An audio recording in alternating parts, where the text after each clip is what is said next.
Good evening, ladies and gentlemen, and welcome back to The Walking Dead Stuff and Things, also formerly known as Spaghetti Tuesday on Saturday, even though we're having it on a Friday. I am your host, Cynical Lindsay, and with me, as always, is my lovely co-host, Kattegat. So say hello, Kattegat. Hey guys, what's up, chat? Let's go talk about The Walking Dead. I Let's get on know. it. Are we ready? Let's do this. Yeah, I remember we were talking in Fill the Issues guys chat about it when he did his recap and review on Sunday. So I Mhm. guess we could go over exactly what we were talking about, which was the penultimate episode. Some heavy shit went down. Yeah, some shocking. Well, there was one shocking where it's just to me, I was like, Henry, like that. I don't know if that was on for shock value or just like, here you go, guys. This is fucking cry about it. To me, it was just, I really thought Henry was gonna be Carl. I really did. Hmm. And then they just killed him off, and I was like, huh, well, I guess no one's getting Carl's storyline. Like that got me like, so does that mean Judith is gonna maybe no? Is there gonna be another I time skip? Like, uh Rumor has it that yes, there will be another time skip for the season finale, but we'll see. I wouldn't be surprised, honestly. it's like season 9, season of time skips. Like we had a lot of time skips. I think three or four. Not the biggest one was the 6 month one. I think no, Yeah. No, a the year. 6 year. It was six Yeah, years, right? Yeah. yeah. And I was like, It's like the one time they finally decide to do time skips, that they do like three in one season. yeah. I'm like, okay, well, I It's like, guess. And well, it's like maybe you guys should have maybe been doing a time skip like every year to kind of explain why Carl ages so fast. yeah, But of course, that's not an issue anymore. But no, Carl is gone. And yeah. then Enid.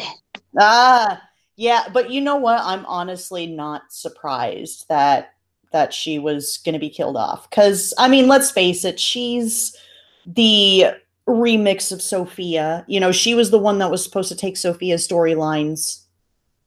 So, Yeah. but then they had to go and kill Karl off, but whatever. Yeah, and that's the thing. I was fine. I was like, I was open minded as a comic reader. I was like, okay, fine. If you're gonna give it to Dr. Enos, the Venus Penis, Sophia's role, fine. I was like, good. I'm open minded. Good. But then when they kill Carl, I'm like, all right, then who's next? And then Henry comes in, and I was like, okay, that's I'm bothered, but fine. And then Henry gets killed. Like, what the fuck are they doing now? Like, I don't. What is Kang? I don't know. I have Well, no idea what's well, going on anymore. and then it's like on top of that, it's just like, and Rosita and Ezekiel live. Yeah, yeah. It would have been. I was really. I really thought it was gonna be Rosita and Ezekiel up there. Mhm. I Yeah. really did. And they let us. Well, they let me down. I don't know Oh, about you as a oh comic no. reader. No, they let me down for sure. And it sucks because that scene was honestly one of the best scenes I have seen in a long time on this show. Yeah, well shot. And that's what I was when I saw that white shot, I'm like, oh my God, they're actually pulling it off. That's awesome. And then I, the reveal and the music. You know what? I'm a oh sucker for good yeah. music. Me That too. music was very well chosen. It kept intensifying, and to the point where the reveal is Henry, and the music go like it explodes. I'm like, oh wow, that was actually really good. That I was like, damn. But I was I'm disappointed with the lead ups. I mean, not the lead ups, the people that were the people chosen. it doesn't, yeah. I mean, Yeah, it was like it was perfectly shot. I loved how they literally brought this scene from the comic to life. And they mm-hmm. did an Yeah, amazing job with it. And like what you said, the music was just absolutely perfect. yeah. And yeah, it's like what really disappointed me was the lineup. It's like really you guys couldn't go with some more well-known characters to kind of really add the gut punch. Yeah. Can I you mean, imagine if it was Jerry like oh up there? shit. I would have lost my marbles, like Joe said on Phil's dog.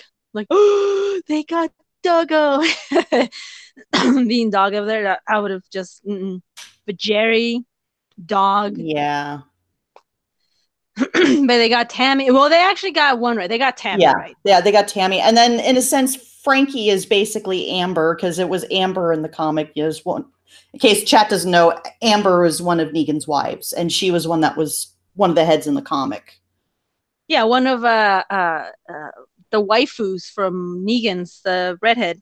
Yep. So I was like, I totally forgot who she was. I'm not kidding. I was like, who the fuck is? I was like, oh my god, it's until someone on the chat said on Sunday nights, I was like, yeah, that's one of his many wives. I was like, and I was trying to like, who? I was like, oh, that's right. That was the one where Eugene was showing them like his Yep. awesome experiments. You know what I mean? It's like, Yeah. and that's when I'm like, oh, okay, another red shirt, in my opinion.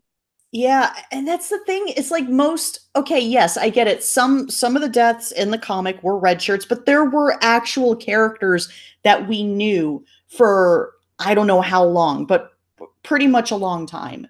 And it's Yeah, like and you guys couldn't add more. I mean, Tara and Enid is basically it. And then Henry, it's like who gives a shit about Henry? yeah, yeah. Okay. It's like good. Some people were saying that like it was Henry's fault for dying because he went after he had no reason to go fix the pipes. Like he could just leave that for the next day. No shit, But right? they're an urgence. Like I gotta fix the pipes, guys. I'll be right back. Like no, you could have just leave it for the next day and just let it as is. But no, he had to. And then one thing like they never showed how Alpha lured them in.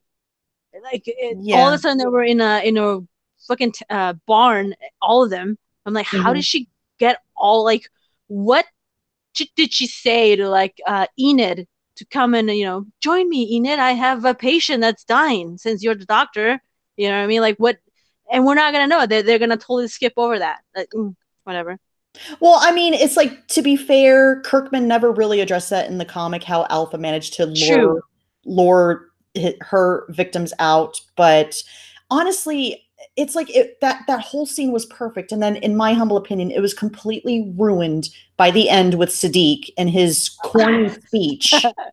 Yeah, it was. Yeah, I there's that actor in my opinion cannot act. I'm sorry. Yeah, It's I don't think he's that great either. It's no. like that scene was just really unnecessary. It's like, did we really need to know that? Oh yeah, they tried to fight but they lost. Like, what was the point of that? Yeah, it's like they let me to live to tell you guys what didn't actually happen. Like, like whatever, dude. Like, it was like, okay, yeah, fine.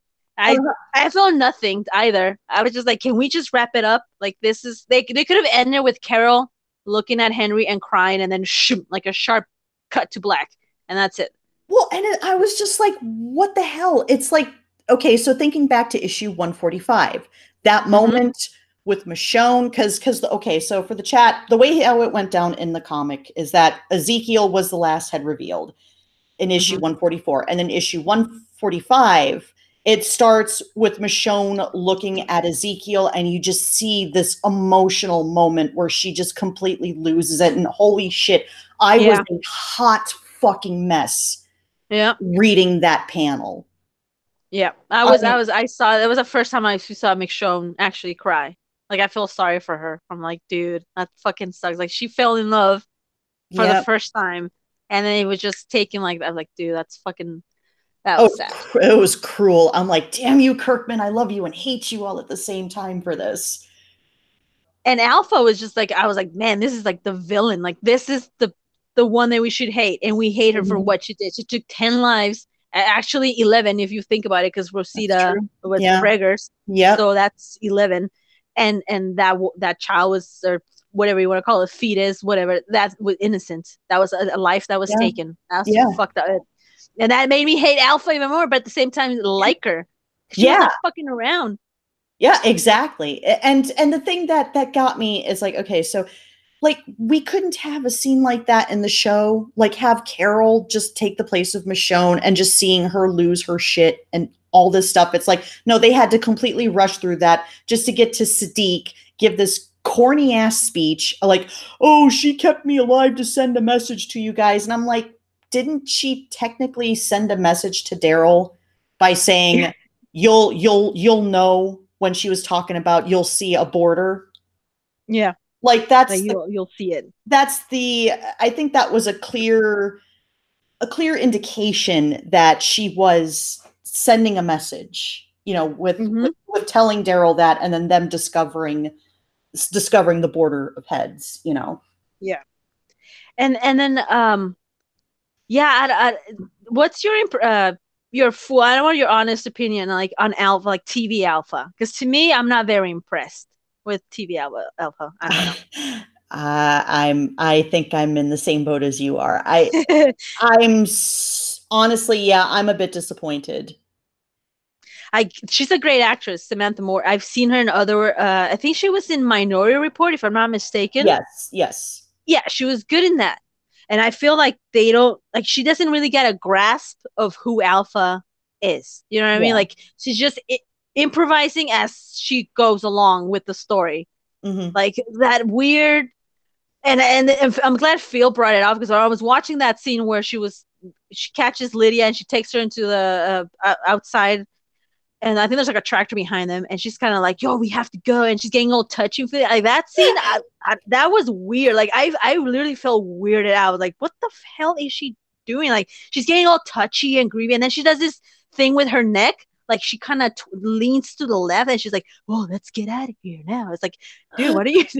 Like that was just weird. Like, and Phil said it like I felt weird. Like, and then someone in the chat said winces the incest or something like Yeah. incest wins. I was like, God, what the hell? Oh my That God, was just that was so funny when you said that, and then Phil said the same thing. Like, yeah, I've got a bit of an incesty type of feeling between these two, and it's just, yeah, I'm kind of with you guys on that. I'm like, this is really off. This is really uncomfortable. yeah, it's I don't know. That really weirded me out. And Alpha to me is coming out more of a like just like a crazy person, but at the same time is I'm not like afraid of her. You know, Beta is the one actually Beta is Oh, more yeah, terrified. yeah, The yeah, actor that was chosen for Beta, nice job. yeah. Like Ryan, yeah, what's his name? absolutely. Ryan Hurst.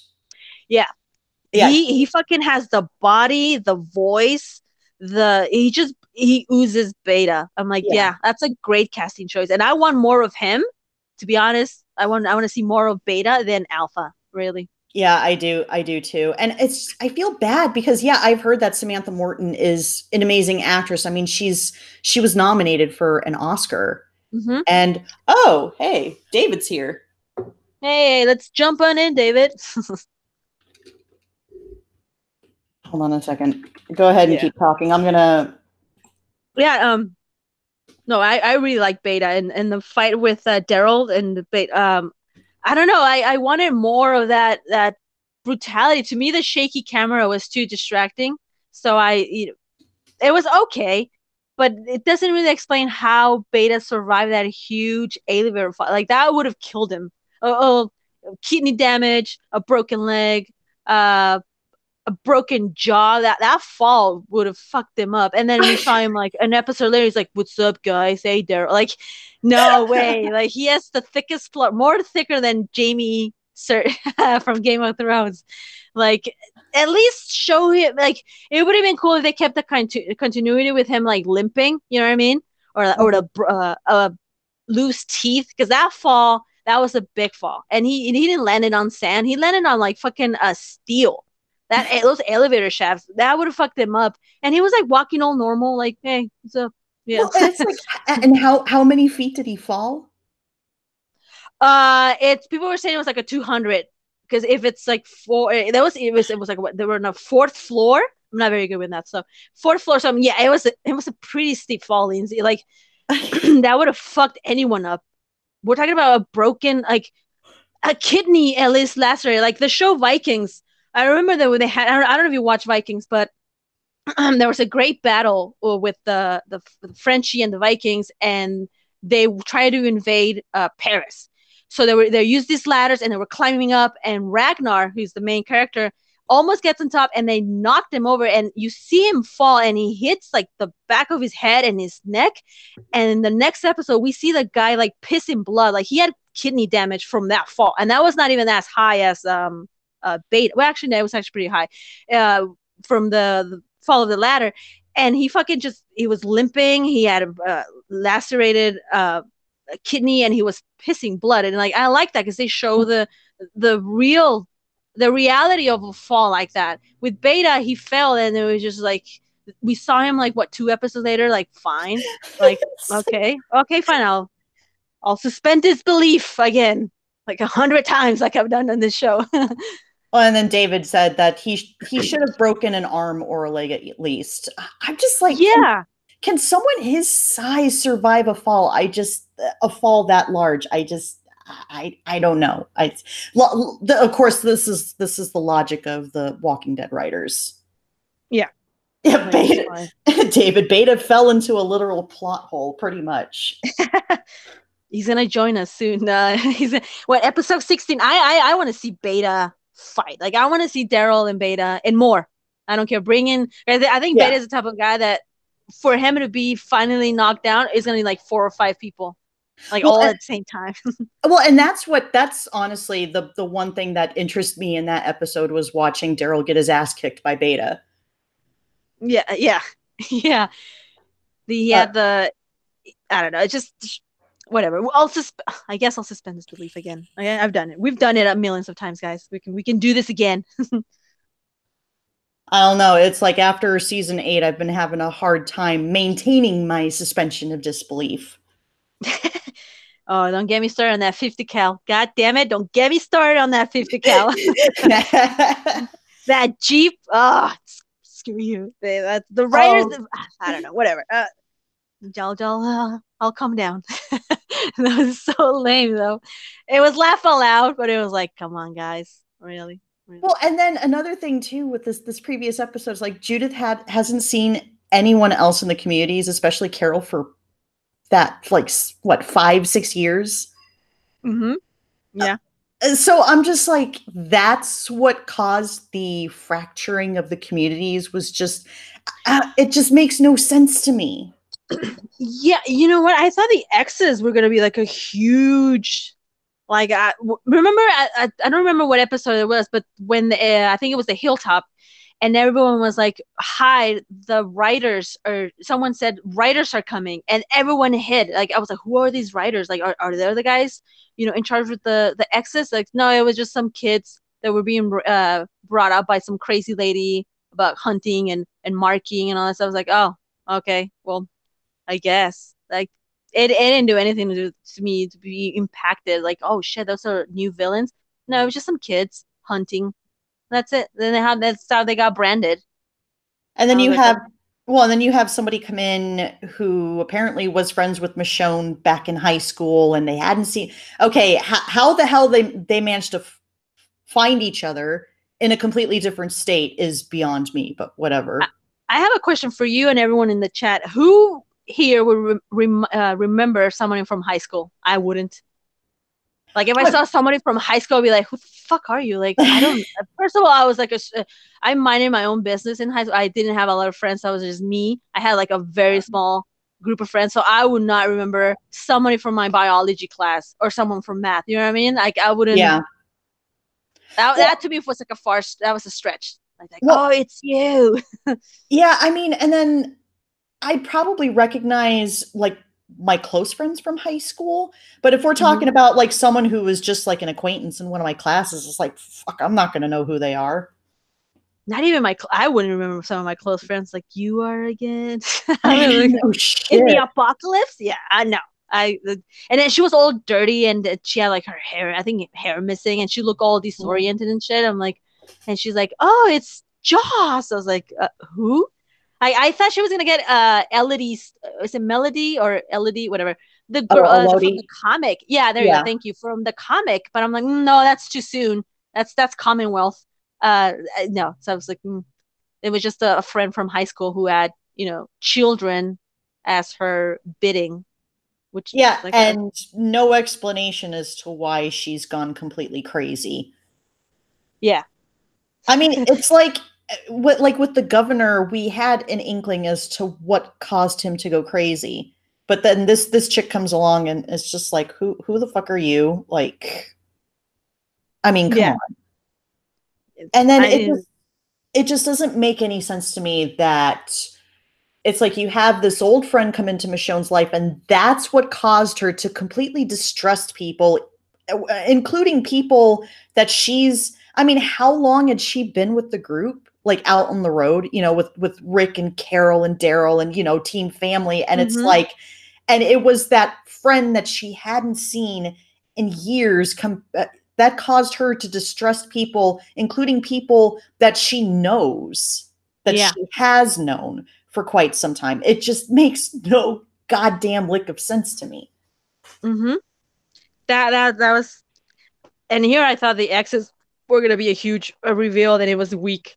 Yeah. And I was like, and also, by the way, wouldn't she was pregnant? Michonne being pregnant when she wouldn't that induce early labor? Well, yeah. I mean, it's like, in case if anybody forgot, she got slashed in the belly. Yeah, Like, that kid Linus gave no shit about it. Like, I don't care. Just let. Just like, damn, that kid must be a Democrat. I'm kidding. I'm joking. That was oh, insane. That no, but seriously, that branding, that would have fucking that would have knocked anyone. It would have knocked me. Pain. It hurts like fuck. Like just being with that hot. Ugh. And her being pregnant. That I thought she was gonna go into early labor in there. yeah. But then Well, she was ready to pop. and then another thing too, that it wasn't just Michonne that was you know, completely disassociated herself from the communities, but everyone, all the communities were fractured. I mean, the way how like Carol and Tara like kind of treated each other in the time skip, it's like, what the fuck happened to cause like so much friction and so much, like it looked like there was some animosity between Yeah. everyone. Yeah, there was just it was 6 years, right? That they stopped talking to each other after Rick died, right? 6 years. Um, yeah, to me it was just like I don't know. I wasn't really impressed. I No. expected more. I expected more like someone did something to someone that was like, fuck you, we're shutting down. No one's gonna talk to each other. McShon's gonna go in her way, and then the Hilltop's gonna go in their way and stuff like that. It was just like that. That's like you said. So that's what broke the band. Right.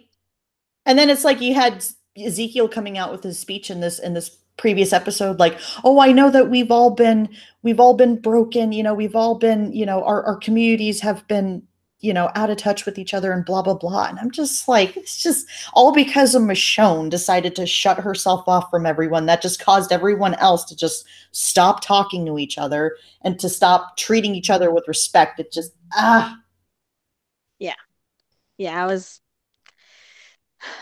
Who wrote that episode anyway? It wasn't Kang, right? It was somebody. I don't think They, so. I've been noticing they hire new writers. That's a good thing.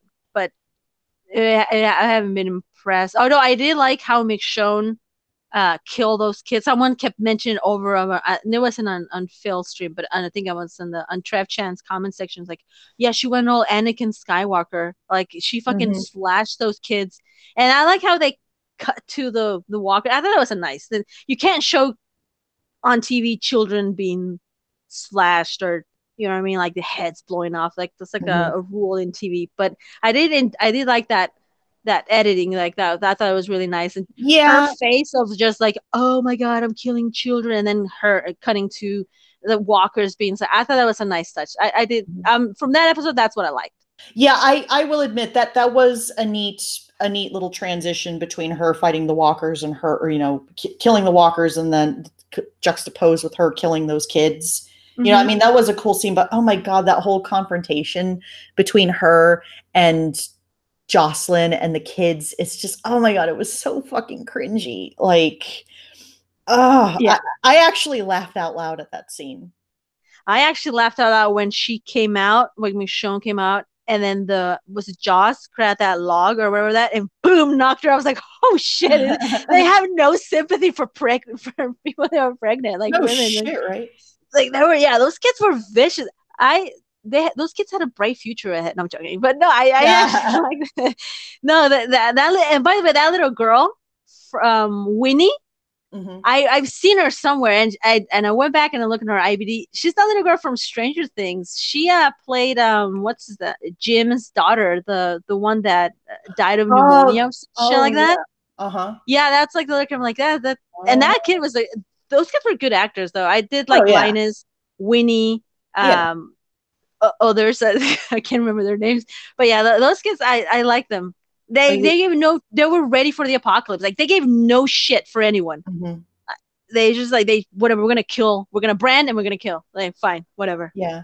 Well, it felt to me that like it's almost like that episode the writers were trying to channel the Grove, and to me it just completely fell flat on its face because you can't compare to the Mm. Grove. You just can't. No, no, the Grove had a emotional impact. Like it's still, I Hmm. still remember the song. It reminds me from Fallout 3.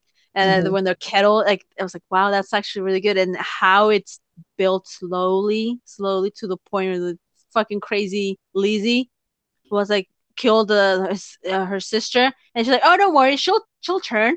And then you see Carol's face, like, like Oh, just utter shock. Like, yeah, I was fucking like, I was watching with my mom and my sister, and I just like kept holding, like, dude, this kid's crazy. Like, get her, kill her. I don't care. Just, and then she's gonna do it to the baby. Oh my god, little Judith.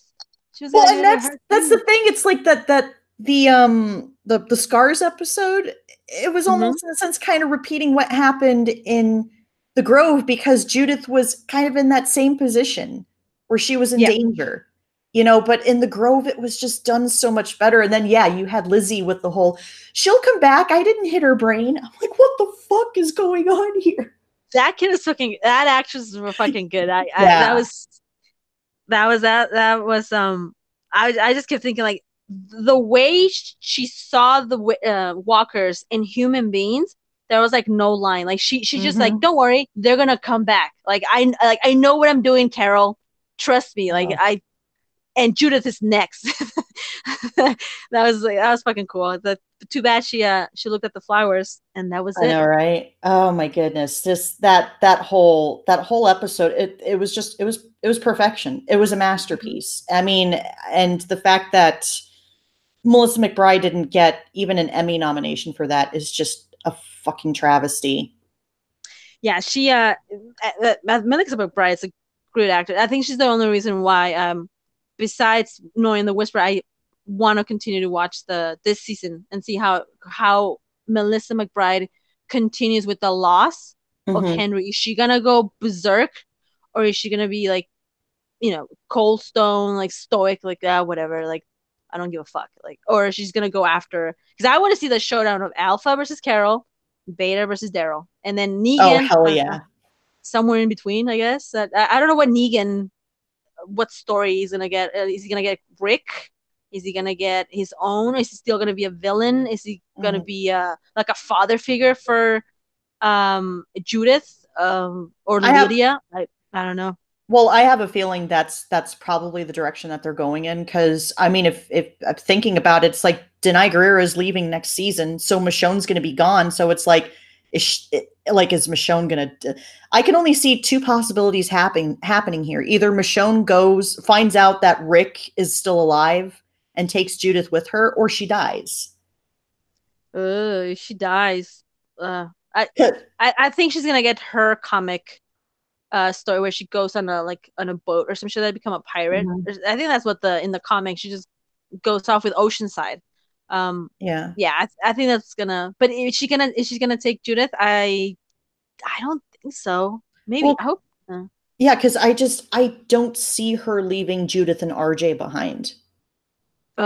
Maybe you think RJ maybe, and then RJ comes back like an older, like a 14-year-old, 15-year-old. I don't know. I don't know, maybe, but I'm starting to lean more towards the possibility that I think Michonne's probably going to find out that Rick is still alive. It's got to be one of those two possibilities because I just can't see her leaving Judith and RJ behind.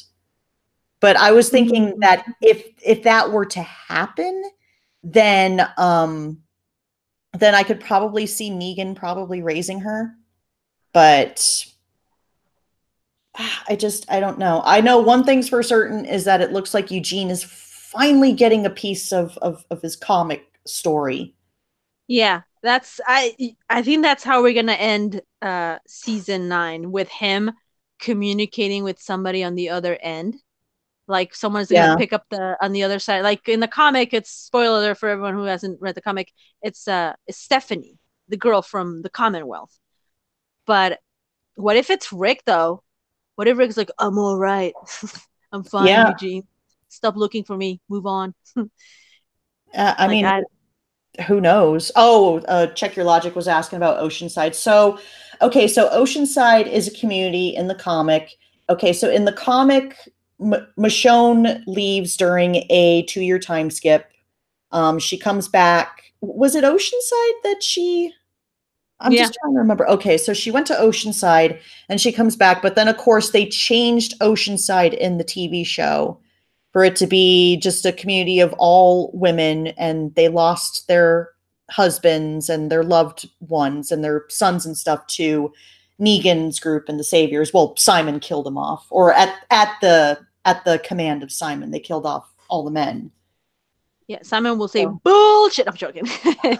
Simon, no, Simon. I like the actor that played him. He I was miss, Trevor. Yeah, yeah, he. I Stephen like how O. he. Yeah, he. I just like how he said like expunge. Like he just brought big word, made him into the huge. I love that guy. That guy's a good. I was bummed that he killed him off, dude. Yeah, I wanted more of him. I thought he was gonna get John's comic book storyline because that remember in would the have been comic, awesome. yeah, in the comic, John and what's her name? Oh God, with the Dwight's wife. Oh, Sherry. Thank you, Sherry. Yeah. They're plotting into continuing the saviors in their own way. So Hmm. I thought that if Negan goes into jail, eventually was gonna get caught. Hmm. Then what's his name? Simon was gonna take a John storyline, and that would have made it a whole like fuck yeah. That's Yeah. but no, they killed him. John is no unless they bring another person later on for season 10, and then some other dude takes John's storyline. I because the saviors there's nobody. They No, killed exactly. um the girl that was also in charge of that was involved in the ocean side. I forget Arat. Yeah. Um, they killed her, which by the way, I felt so that scene bothered me. Like I felt so Yeah. sorry for Iraq because like this is what the dangers of tribalism, where you belong and you do what others, and then when you're left alone, it's like, Hmm. oh shit, I have to Yeah. pay the sins of others. And yeah, she did partake in it, but she was, I that actress, she was genuinely sorry for what she did, but she participated in it, and I felt that scene bothered me, like, and how Daryl was just like, go ahead kill her. I was like, oh, dude, I mean, no. it's so crazy because half of me felt sorry for her, but then the other half of me was like, kill the bitch because she killed Olivia. So I'm just like, yeah, Yeah, there you see that now. That's a good point. But she could have killed Carl, but she chose to kill yeah, Olivia. yeah, She kind of, I don't know if you know, if you go back, because I went back and saw that scene, just that scene alone, because like she points at when Negan tells Arad kill somebody or yeah, shoot somebody. I don't remember. He says it nonchalantly, like a very funny way, and then she points the gun and she points at Carl, and then really quickly changes her mind and kills Olivia. yeah. Like I generally think she was gonna shoot Carl, but she's like, no, I'm gonna shoot this bitch. And that fucking I was like, oh no, they kill Olivia. That she was supposed to be on the pikes, like in the comic. Well, But oh well. honestly, half of me is conflicted. It's like I'm so conflicted because Olivia was one of my favorite minor characters, and it's like part of me is relieved that she didn't get such a gruesome death, with the Uh-huh. pike. But then at the same time, she was killed far too soon. Yeah. I I really thought she was gonna be in it for the long haul. Plus, Yeah, it's not like she was gonna take a lot of screen time. yeah, She was keeping things in order. yeah, Every now in the comic, every now and then we heard of Olivia. yeah. Like, but they could have done that for the TV show, but I don't know. I really don't know. That was under Gimple's dictatorship. Really, I'm joking. That was under.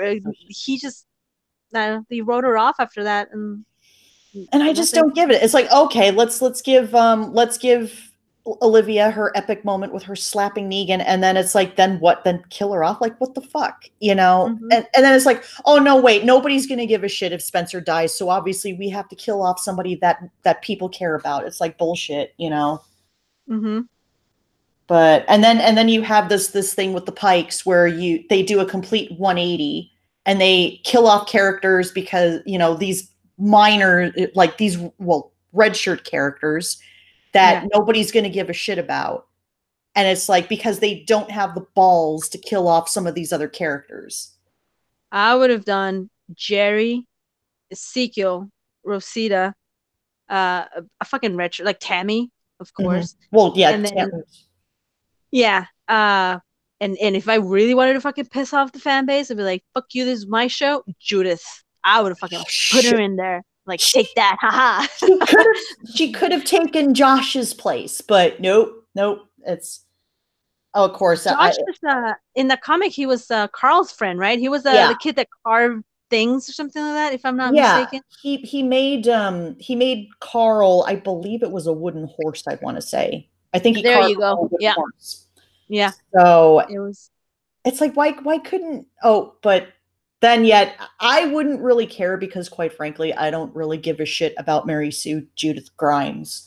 So, You mean Walsh? Oh, sorry. or oh yeah, Mary Sue Judith Walsh. That's better. That's a long. Yeah. You think that someone's gonna tell her that she's not really Rick's kid, or is just like who cares? Like we it doesn't matter anymore because she deserves to hear the truth, in my Yeah. opinion. Oh, Like Rick is not your absolutely. father, kid. It's Yeah. Shane, the other guy. Mm-hmm. It's like whatever. They're not gonna. They're gonna continue that she's Rick's kid, and that's it. No, no biggie. I think. Yeah, Azazel Bane, they are butchering the show. It's going to be 14 episodes of boring story for 88 seasons. Oh God, no, no more. Uh, Although they wanted 20 seasons though, and spin-offs, and 3 movies, and probably a cartoon show, and video games. I don't know. They're gonna run. They're gonna milk The Walking Dead till there's nothing left. yeah, but I honestly, I kind of, I doubt they're going to be able to carry the show for 20 seasons. No, with Because, McShow leaving, no. oh yeah. Well, and then on top of that, I also saw that the ratings have dropped again After which episode? Like, for the, because I for heard the there was a little bit of. I'm sorry, what was that? the penultimate episode. It actually reached Mm. an all-time low. I saw it was okay, it was live plus same day ratings was 1.5 for the key demo. Oh, That wow. that's horrendous. Yeah. Do I don't know. Do you think that for the season finale, it's gonna end with more death, or you think they're gonna chill for? Because they killed what 10 people last Mhm. episode. You think they're gonna go with someone major, like for reals, like a Rosita or Ezekiel, or you think they're like Nah. no? Ah, damn. Like from what I've seen of the promo material, the teaser trailer and stuff, it just I have a feeling this is going to be a really boring episode. Ah, Oh, but hey, winter's here. We got to make it look like Game of Thrones. We got to make it look like as if we're on par with Game of Thrones in our quality. no, exactly. Like finally, we're getting. You guys got dragons. We finally got snow. Like okay. No, that Game of Thrones is on a whole other level. Like Mhm. someone, I don't know which YouTuber. It wasn't TrapChan, but someone, a YouTuber said that last week's episode it was gonna be the equivalence of the Red Wedding of Game of Thrones. I'm like that. Fuck you, dude. Like that's such an insult for Game of Thrones. Like not even close to the Red Wedding. Like the Red Wedding was a whole other Mhm. level, guys. Like that they seeing a pregnant woman get shanked. Oh man, Ugh. that was brutal. Yeah. Holy fuck. I'll never forget, and it's, I'm so lucky that that scene was not spoiled for me. I would just hear it as the Red Wedding. I didn't know who all died. in that Mm-hmm. scene.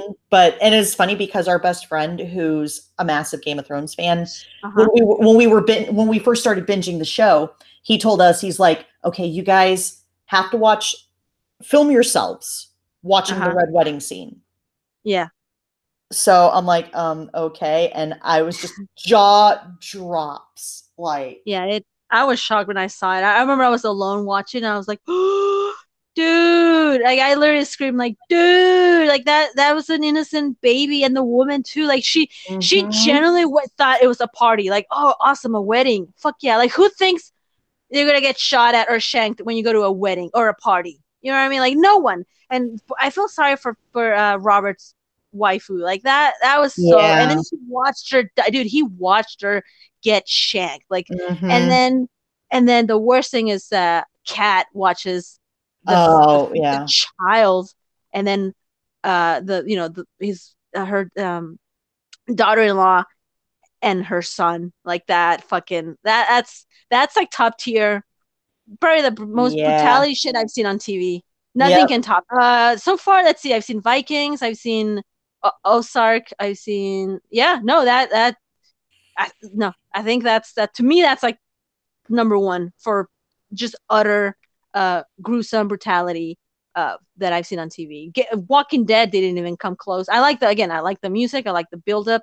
The Mm-hmm. reveals of each character was meh, but Yeah. it just did not build we're comparing apples to fucking, I don't know, the whole different fruit here. Like no, it wasn't gruesome, nothing.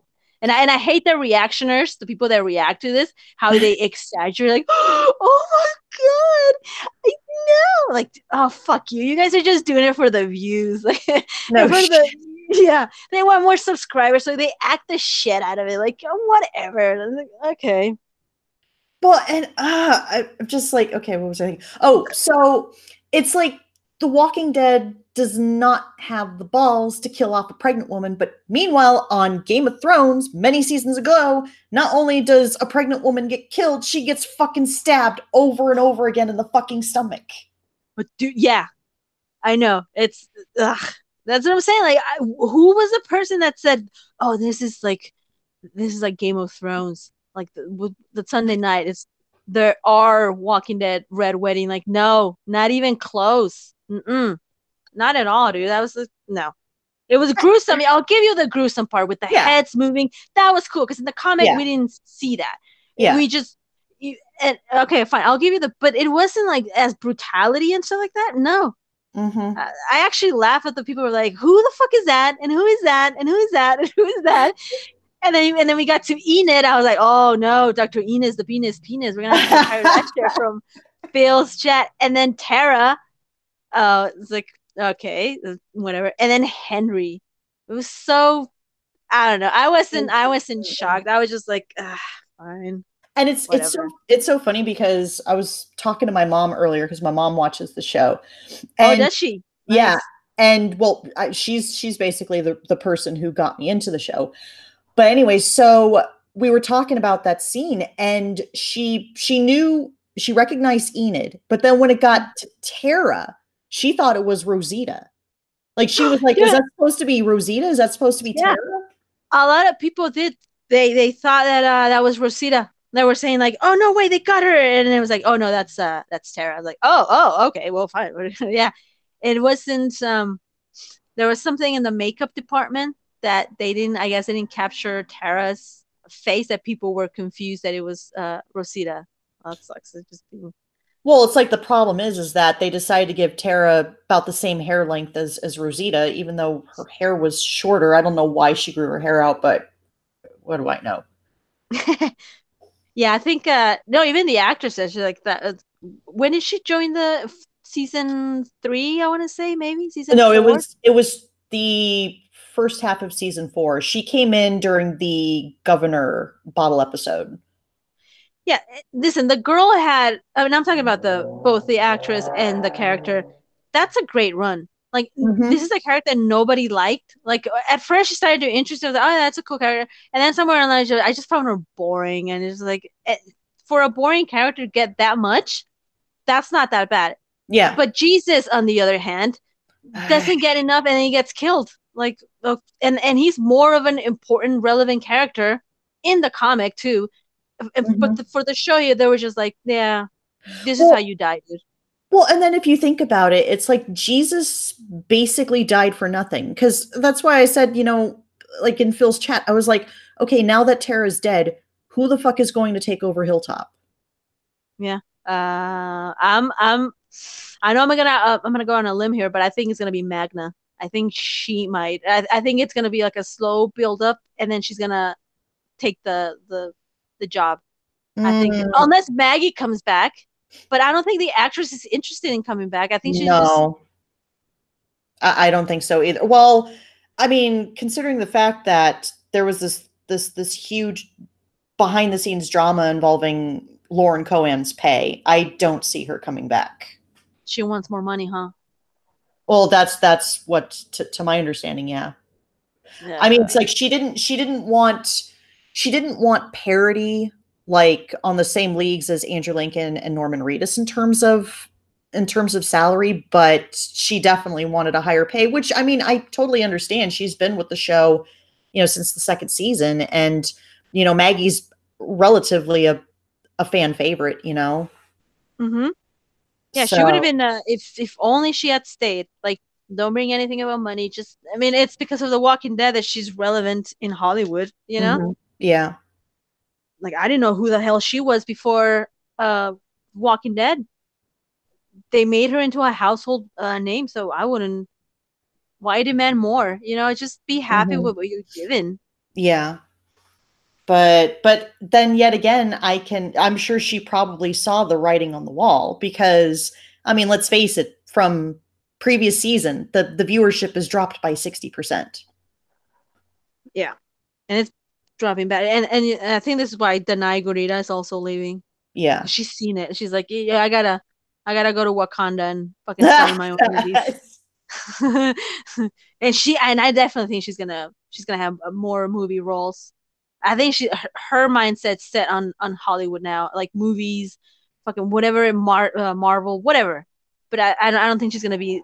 She doesn't want to be known as Michonne from The Walking Dead. I think she wants to be Danai Gurira, the actress. You Yeah. know what I mean? She's going for higher things. I don't think she's gonna settle for a basic cable TV show. That's my opinion. I don't know. Oh, well, yeah, well, considering the fact that she's now a part of Marvel, so she's Yeah. she's really in the big leagues now because I'm sure Marvel has an even bigger following than The Walking Dead did in its heyday. Yeah. She's gonna, yeah, the thing is that she's gonna be thankful. It's like, thanks for making me a household name, but I'm leaving. Yeah. Bye. And with Rick being gone, there's no, I mean, they made him into a parrot thing. That's what they made a Rick shown out of this. And Mhm. and now that Rick is gone, she's just a standalone. She's back to Mick shown from the comics, but Yeah. she has, the actress has better plans. Like, I'm not gonna stay for long. Yeah.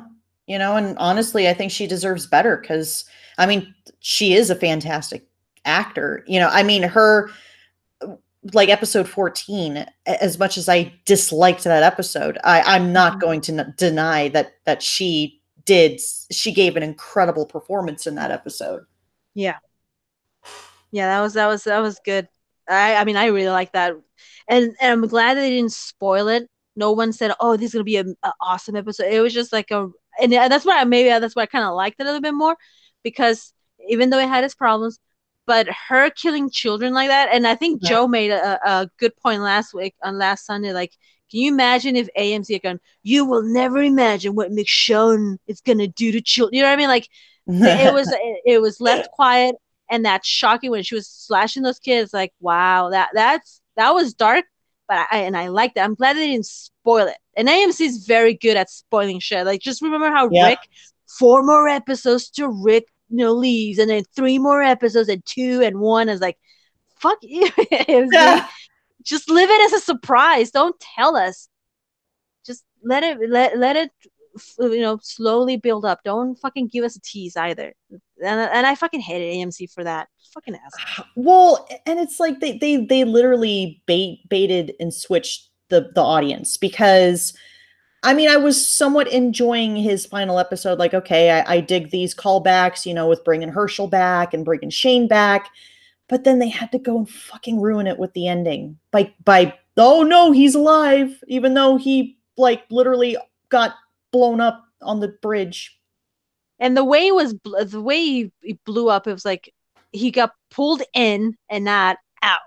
Like an explosion would have just hand him off somewhere, but no, he got pulled into the river. I Mm-hmm. call bullshit on that. I'm like, Yeah. no. And then fucking the one of the garbage people Yep. takes him. And then it reminded me of MASH. Like that, it would be cool if they play the MASH theme song as the helicopter. Do do do do do. Can you imagine that? That would have been funny. Like, but Oh no, my it's like God. so. I think. Well, watch.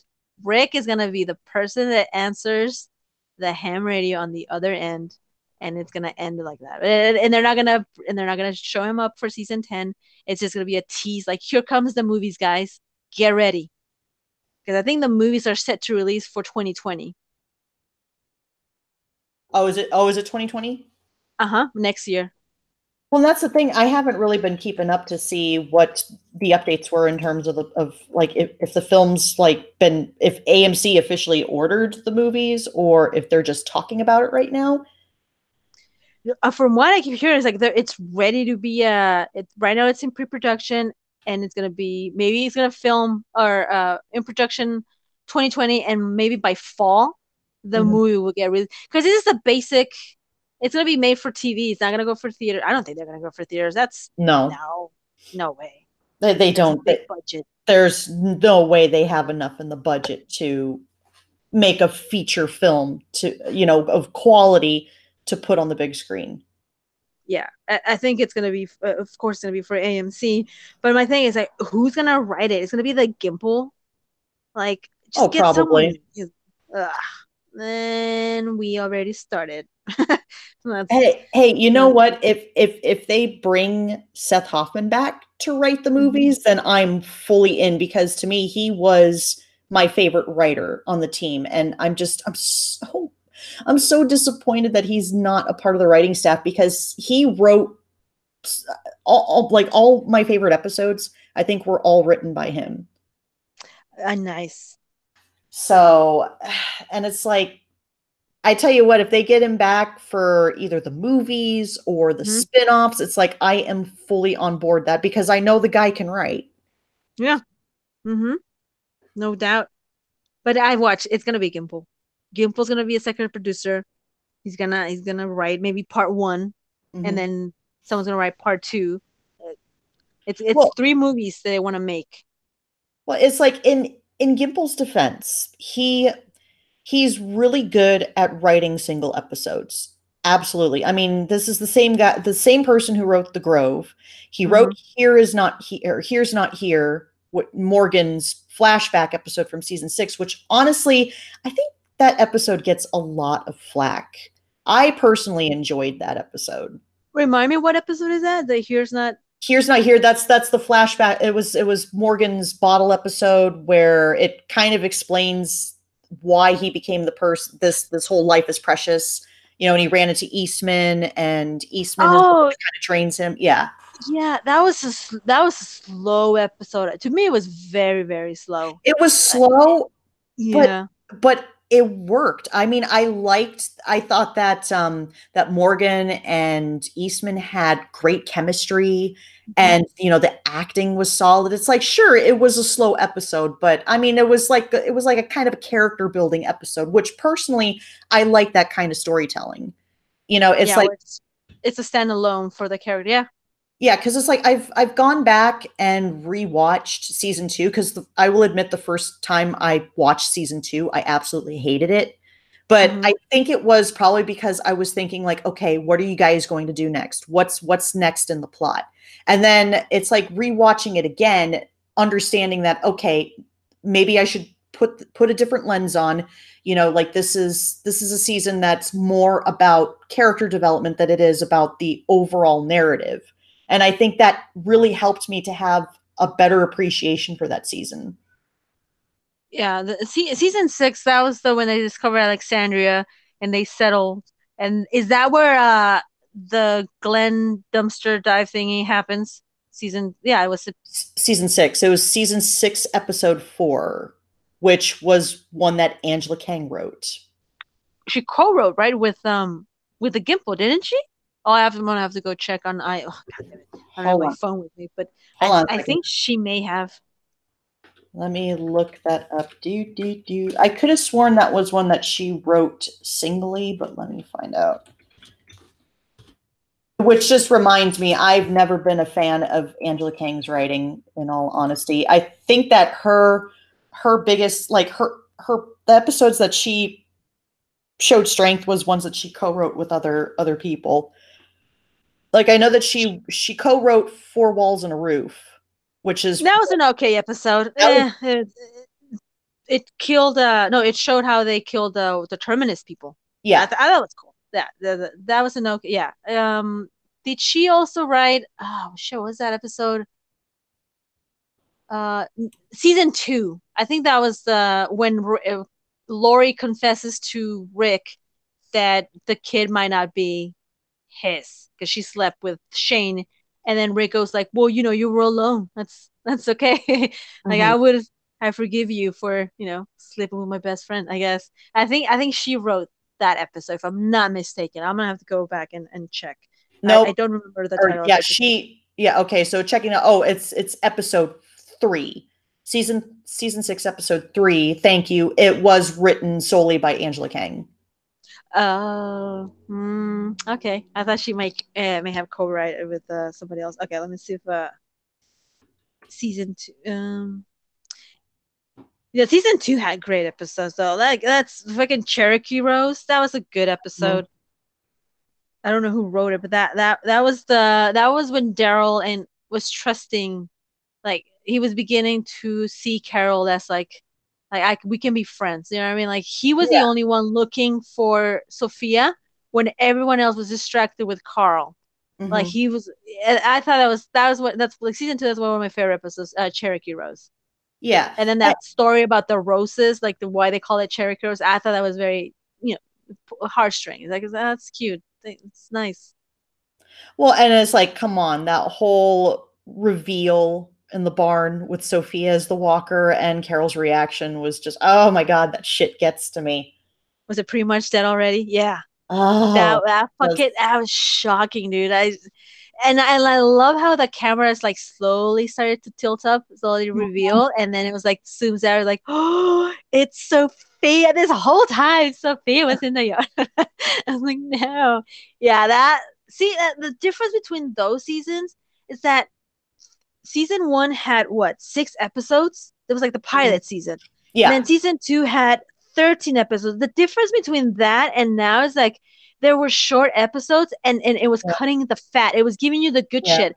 And then right around like I don't know season 3 or 4, Hmm. they started to get greedy. They're like, let's expand it to 16 episodes, and then the more filler episodes started to come in, more bottle episodes. I was like, it would have been better they would have stuck with the 10 or 13 episodes It really should season. be. Yeah. It's like it should be 10 episodes. Honestly, I would much rather have 10 episodes. I'd rather have a short season if it means high quality. I agree. Look at Game of Thrones. Yeah. It's 10 episodes. Stranger Things, same thing. I Yeah. think this season of Stranger Things, this upcoming, is going to be eight or 7 episodes. I'm not mistaken. They're trimming the fat. Oh, they are trimming. Yeah. Yeah. And I like that. Game of Thrones is like 10 episodes, and also because it costs, I think it's $1 million an episode that show costs. So Hmm. yeah, if you imagine it's 16, oh my God, it would be they would pull more stuff from the book, but also it's gonna be like boring stuff from the book. Because Yeah. my boyfriend reads the book and he's like, yeah, there's so much stuff in the book that it's like so like he had to power himself through to read the book because it's just blah blah blah blah. And the good shit, it's the one that we want, and yeah, just give us the stuff that we want. I don't want to know about, this character. Like, look at Tara. I didn't care about Swear. I didn't, it's like, no, just give us the good stuff. Cut the fat out and give us a lean, mean protein shit. No, so just, Yeah. I don't know. They should have stuck with the 13 episodes. Oh, so it's like, okay, so I might as well answer RJ's question, worst episode of The Walking Dead. In my humble opinion, I'm having a hard time deciding between Swear or Still Yeah, because everyone hates Still. I That's the one with Daryl and Beth. Beth, right? And Yeah. they have their own little adventure. Well, yeah, they're on a road trip, and she wants to drink moonshine for the first Mhm. time, I think. Yeah. And then Daryl kind of opens up a little bit, and they burn. Yeah, yeah. But yeah, that episode gets a lot of heat from the fans. Like people hate it. Hey, our rights here. Hey, join us, dude. Oh my God. And then it's like just oh, and by the way, Angela Kang wrote that episode. Ah, That's where I was just like, yeah, I don't think I'm a fan of her work. And then the she also wrote Coda, the season 5 mid-season finale, which at that point was probably the worst mid-season finale. Of course, this was before season 8. that's the hospital, right? Yeah, Where Beth was gonna kill Dawn, and she yeah. fucked up. Like she had one job, and you fucked up. You had one job, Beth. Yeah, and then Dawn pulls the yeah. That was a week. Well, She and just yeah. it's like you had like shit leading up to it. Like you had the whole thing with Rick, taking out those cops. It was just I was so excited to see what they were going to do with the Grady arc, with Dawn, because I Mhm. thought that Dawn was a fairly interesting character. Like I Yeah. think they could have expanded more on the Grady arc, and then they just ended it like that with Coda with Beth's death, and I'm just like, oh, okay, so that's it. All right. Yeah. It did, and let's not get started about the season 6 finale. That fucking cliffhanger. That was written by the Gimple. I think it was a part one, part two. I think is Oh, holy fuck. Let's just put it this way. The first uh, time when I watched the season 6 finale and they ended it like that, I almost threw my remote at the TV. I almost broke my TV that night. I was so fucking pissed.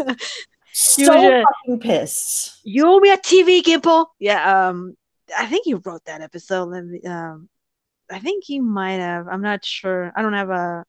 I have to go on wiki. Let's see this. Oh, it was God. episode. All right, Greg hold on. Nicotero directed it. That was a good. Listen, that was good directing. I'm not gonna lie. I love the tension I was building because I was sitting there just like breathing, like, oh my god, what's gonna happen, dude? Like every road they kept taking, those saviors were there. Like fuck, like that's good tension. Like I was just edging at the edge of my seat, just like fuck. And then they gave us that cliffhanger, which was like, no, they didn't. We're gonna have to wait 6 fucking months. 6 months. Oh, Son of a it bitches. was written by Gimple and Matthew Negrete. Okay. It's one of the more current writers on the show. But no, Mm-hmm. and that's the thing. It's like that episode was great at first, with the Yep. whole the whole choke point or whatever you want to call it, where they were running into the saviors, and I was like, oh god. And then that one scene where it's like Rick saw what appeared to it was Michonne's dread at like with on No, one of the yeah. walkers, and I was just Yeah. like, oh fuck, That what was the hell's going on, yeah, no, that whole the I was getting so tense, and I remember watching the finish. I was so angry too. Like I literally stood up on my couch and was like, "Fuck this show!" Like how, and I was watching the reactors, people, because that fucking made the internet. People were so pissed that they didn't show who it was, and I remember Mhm. watching the reactors, and people were genuinely crying. So I saw this one a group from Brazil. This girl lost it, like to the point that there was a dog there. Like they had a bunch of pets there, and the dog just kept looking at the girl like she fucking lost her marbles. I don't know what she was saying in Portuguese, but she was like, like, and the dog just kept looking at her like, what the fuck is wrong with this human? Like the reaction around the world, people were just they lost it. I don't think there's a person who's like, oh, I love it, such a good cliffhanger. Like, no, they made us wait 6 fucking months. I was Hey, so ladies. Hello, Hey, Irate. Irate. What's happening? Hello. And Hey, that's how are you, dude? Oh, I'm still like fucking pissed off about the Sunday episode with the. I Are can't you even okay? say it. Yeah, man. We're here. It's like, okay, we got this kid to replace Carl, but now we're gonna we're gonna kill him. All right, let's just go ahead and do it. Fuck it. Fuck Carl. Fuck young people. You know, fuck the future of mankind and all that shit. Fuck it. Yeah. Yeah. I mean, that's literally what I just went because Uzi. Let it all out. Yeah. I read the comics. Uzi vicariously gets the information from me, correct? Uh-huh. Mm-hmm. And so it's like, and I'm going, all right, this shit's all fucked up anyway. You know, it's like we got Michonne quitting. So what is it going to be? Is it going to be Magna and fucking Daryl? I think you know what I think Carol's going to go crazy and fucking die. I think she's going to go too. This season or next season? Maybe next season. Michonne's leaving next season, first half. Yeah. Right. Yeah, so, she is. Uh-huh. Yeah, and Carol, I think Carol's going to lose her mind like she did in the comic when at the prison. Yeah, I remember that. Yeah. You remember that? She tried to make out with a zombie. That was awesome.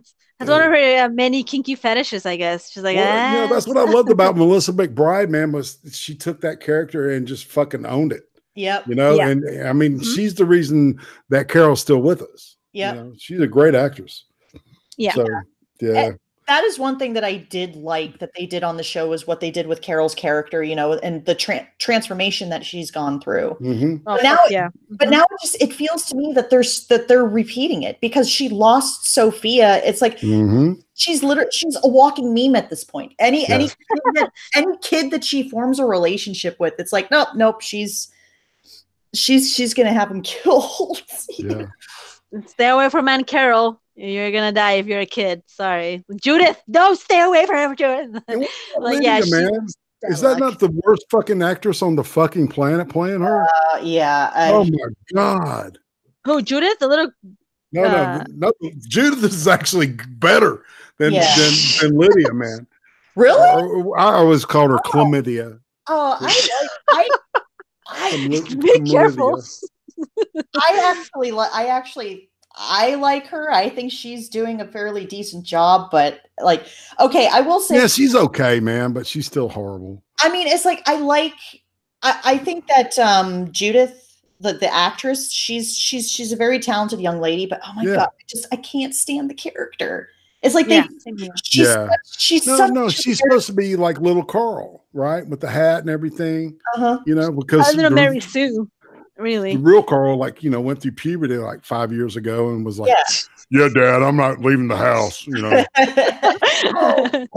Carl, get the house. Oh, no, yeah, we summoned him. Yeah, Mary Sue, fuck.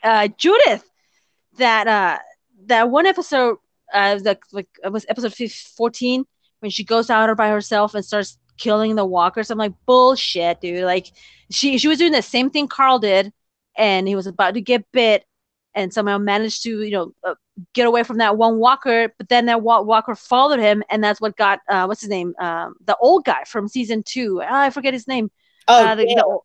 Thank you, Dale. Yeah, his irresponsibility got that one dude killed.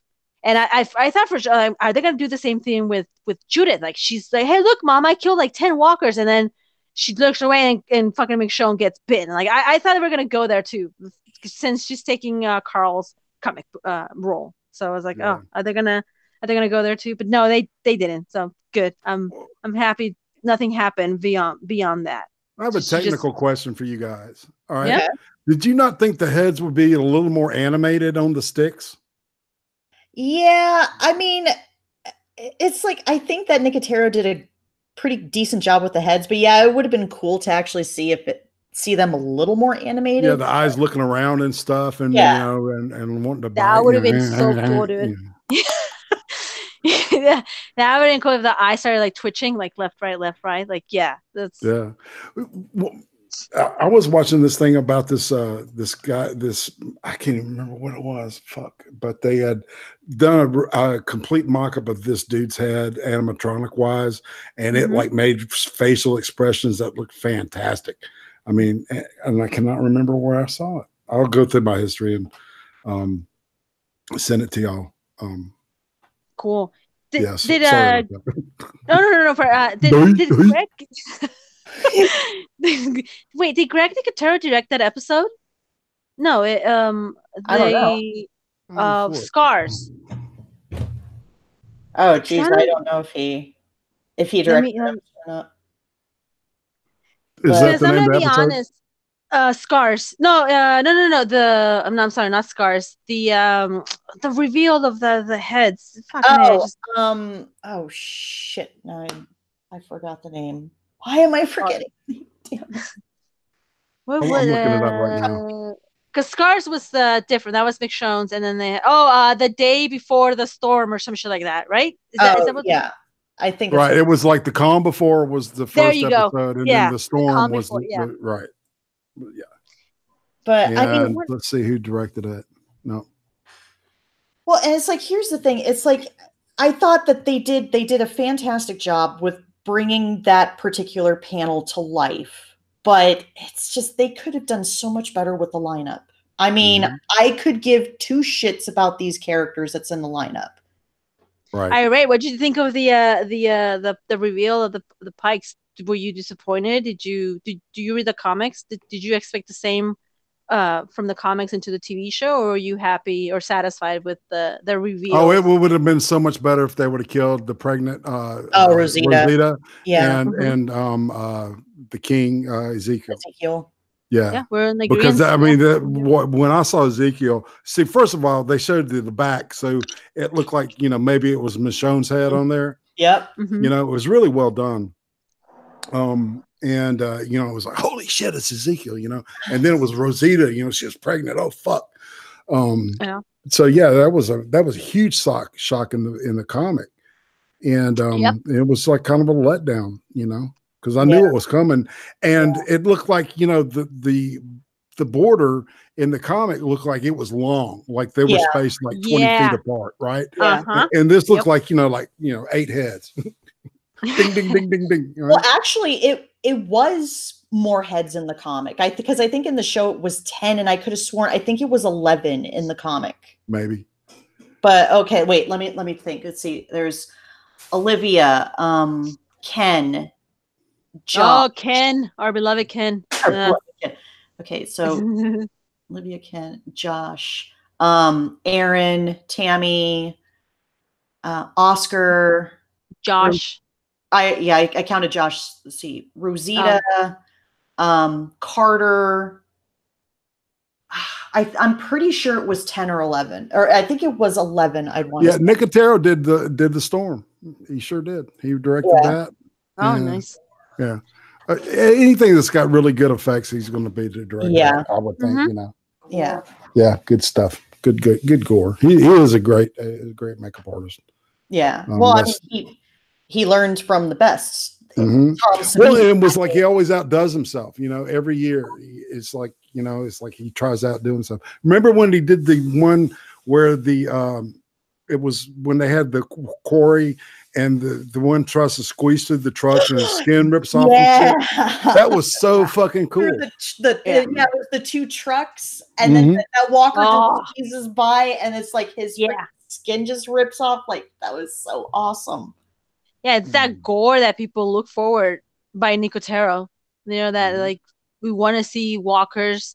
We want to see the worst of you know, the walkers just decapitating, oozing out. Like I think there was one episode where I don't remember what season. I think it was season 8, where Rosita and somebody else are looking for guns, and there's this huge like blubber of a walker, and she pops one of them and it just explodes like yellow ooze or green ooze. Did you guys remember that? Oh, that was fucking ugh. I was like, ugh. And Rosita's, her face was like, ugh, god damn it. They have to watch. Well, and then you had those walkers from season 5 that Daryl ran into that almost got his fingers bit off. It was like, I'm trying to remember. They were like half melted almost. Mm-hmm. and it was like some sort of, I'd want to say some sort of chemical spill or something. And I just thought, holy shit, that is so fucking rad. So this season is over. No, there's one more episode. On Oh, Sunday. there is? Yeah. Oh, thank God. It should. Hey, no, that's Oh, a no, good point. that's right. Because I'm sorry. It should have been. That should have been the ending. Yeah. I think Yeah, the that's what showing I of would have the done. I fights. would have ended. I would have shown that the Yeah. row of heads going one by one, and then black. Yeah. Yeah. You know, I punch agree. you in the gut and run. Well, because that was Yeah. that was the ending to issue 144. I'll never forget that. Like, it was the border heads, and then you have Andrea saying, "Rick, what do we do now?" And I was just like, "No, you can't end it there. I can't Yeah. wait another month." Yeah. Yeah, Uzi just got home from work, and she's like trying to talk to me about this stuff because we talk about it all the time. Nice. Are y'all watching American Gods? No. I need to. Is it American Gothic or No, it's American Gods. American Gods? It's what's his name? Neil Gaiman's book based on that. I Book. don't Yeah, Yeah. I don't have stars. Oh. Gaiman is the shit. Well, it's there's more than one way to skin a cat. You know what I'm saying? Aw. I'm just saying. I'm just No, saying. yeah. You know. No, they are. Yeah, I have to Hashtag check it because I VPN. have. Dude, yeah. No, I have to. Someone over on Phil's live stream said, "Oh, American Gods, fucking watch it." Like I was like, okay, and it was more than one person. Like 3 or 4 people were saying, like, "Yeah, it's a good fucking show." A I'm gonna have to sword check like it out. Ian McShane. Yeah, he's great. That's He's, a good actor, dude. Yeah. That and they're I doing was that Deadwood bummed out. movie. Oh, sorry, what was that? Yeah, they're doing a Deadwood movie on Netflix. And that's another series I need to sit down and watch. And yeah, me too. I haven't watched all of it either. Yeah. And Breaking Bad, they're doing a Breaking Bad movie Oh, I'm so excited with Jesse about that. Pinkman. Yeah, man.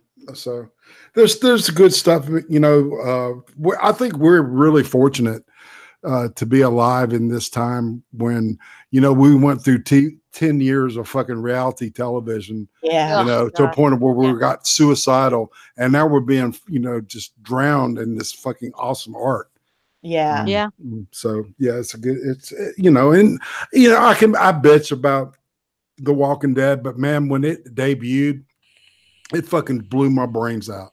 I mean, literally, it was like, holy shit, that whole scene with the disembodied, the walker without any legs, that he puts out of its quote misery, at the end of the first episode, it was great. That's just good stuff. It captivated a lot of people. I'll never forget the first time I watched the premiere episode. I was like, holy shit, this is like watching a movie. Yeah. I mean, the quality was just amazing. And then the oh God, I rewatched the series premiere again, and that whole scene, with Morgan and Dwayne, and with Morgan's wife outside. Oh my God, that was some emotional shit right there. And that was under Frank Darabont. Frank Darabont, it's a movie guy. He had a whole different vision for The Walking Dead. And like you said, it almost felt like a movie, almost like a documentary. There wasn't a lot of color, but that's what I like. Is it was the apocalypse, and then season 2 rolls in, and summer season 3 there was more color. There was more, it was pretty. You know what I mean? With season 1, it was gritty, and I like that. Frank Darabont. We're 2 visions here. We got Frank, and then we got Gimple. Well, the casting is where Darabont fucked up, I think. Yeah. He got people he knew he could work with. I think we talked about this, when we did this last time. So, and Gimple had to pick up the pieces or we'd still be in fucking Herschel's farm, I mean, 9 years later. Yeah. There's still Herschel's. But it's like Lauren Cohen just left. She just fucking evaporated, and it must have been really hostile because they haven't said shit about it. I haven't seen shit about it. I'll put it that way. Yeah, she. I don't know if that show Whiskey Cavalier is gonna. I don't think that. Some people say it's a good show. I don't. I got a feeling. I think she overvalues her worth. Mm. That never happens, like especially on YouTube. Yeah. I'm just Yeah, saying. I think she got a little, I don't know, just she's huffing her own farts. to quote. All right, quick question here. Does anyone know how to unblock on YouTube or Google? Because I just got a comment here from Lady Sith that Straight Sith Mail was blocked, and I'm like, I didn't block him. That's interesting because when I go on like in chats and stuff, it tells me that one of the moderators I have blocked, and it's like, I haven't blocked anybody. The way you check blocks, okay, is you go to your page, your Creator Studio page. Okay. And I have to do it myself at the same time. But boom, boom, boom. Where did I find that shit? Okay. Yeah, community. You go to community. Okay. All right. And let's see, subscribers. No, let's see. Community settings. Yes, that's it. Community settings. And hidden users will be, the shadow ban people. Block links. It says new comments with hashtags and URLs will be held for review, blah, blah, blah. So I don't check that. In default settings, allow all comments. Comments on your channel, allow comments. Messages in your live chat, hold potentially inappropriate. I don't click that shit either. And see, I don't have anybody blocked, or I don't have any words blocked. See, it's like because I'm at the subscriber section and I don't see. Okay, I see like most recent and then most popular. I don't see anything about a block list. Yeah, it's like on the community settings. It would be the hidden users right there. So strange. Yeah, and you can right click and block people. And I don't know how to undo that, but I never do it. Uh-huh. His little feelings were hurt. I'm sorry, Lady Sith. Oh, poor guy. Well, I remember, because I remember the same thing happened to Prospero when she was, I guess, trying to access Bear's stream. She got blocked from Bear's stream, and Bear said he didn't. That's just so strange. You think YouTube's just doing that just to fuck with people? I don't know. It's got a. Because I've heard that complaint from other people too. Like, hey, what you blocked me? Like, I didn't block you. Like, what the hell? Well, and I remember he was subscribed to me. Now I don't see him on my subscribers list. Okay, this is really strange.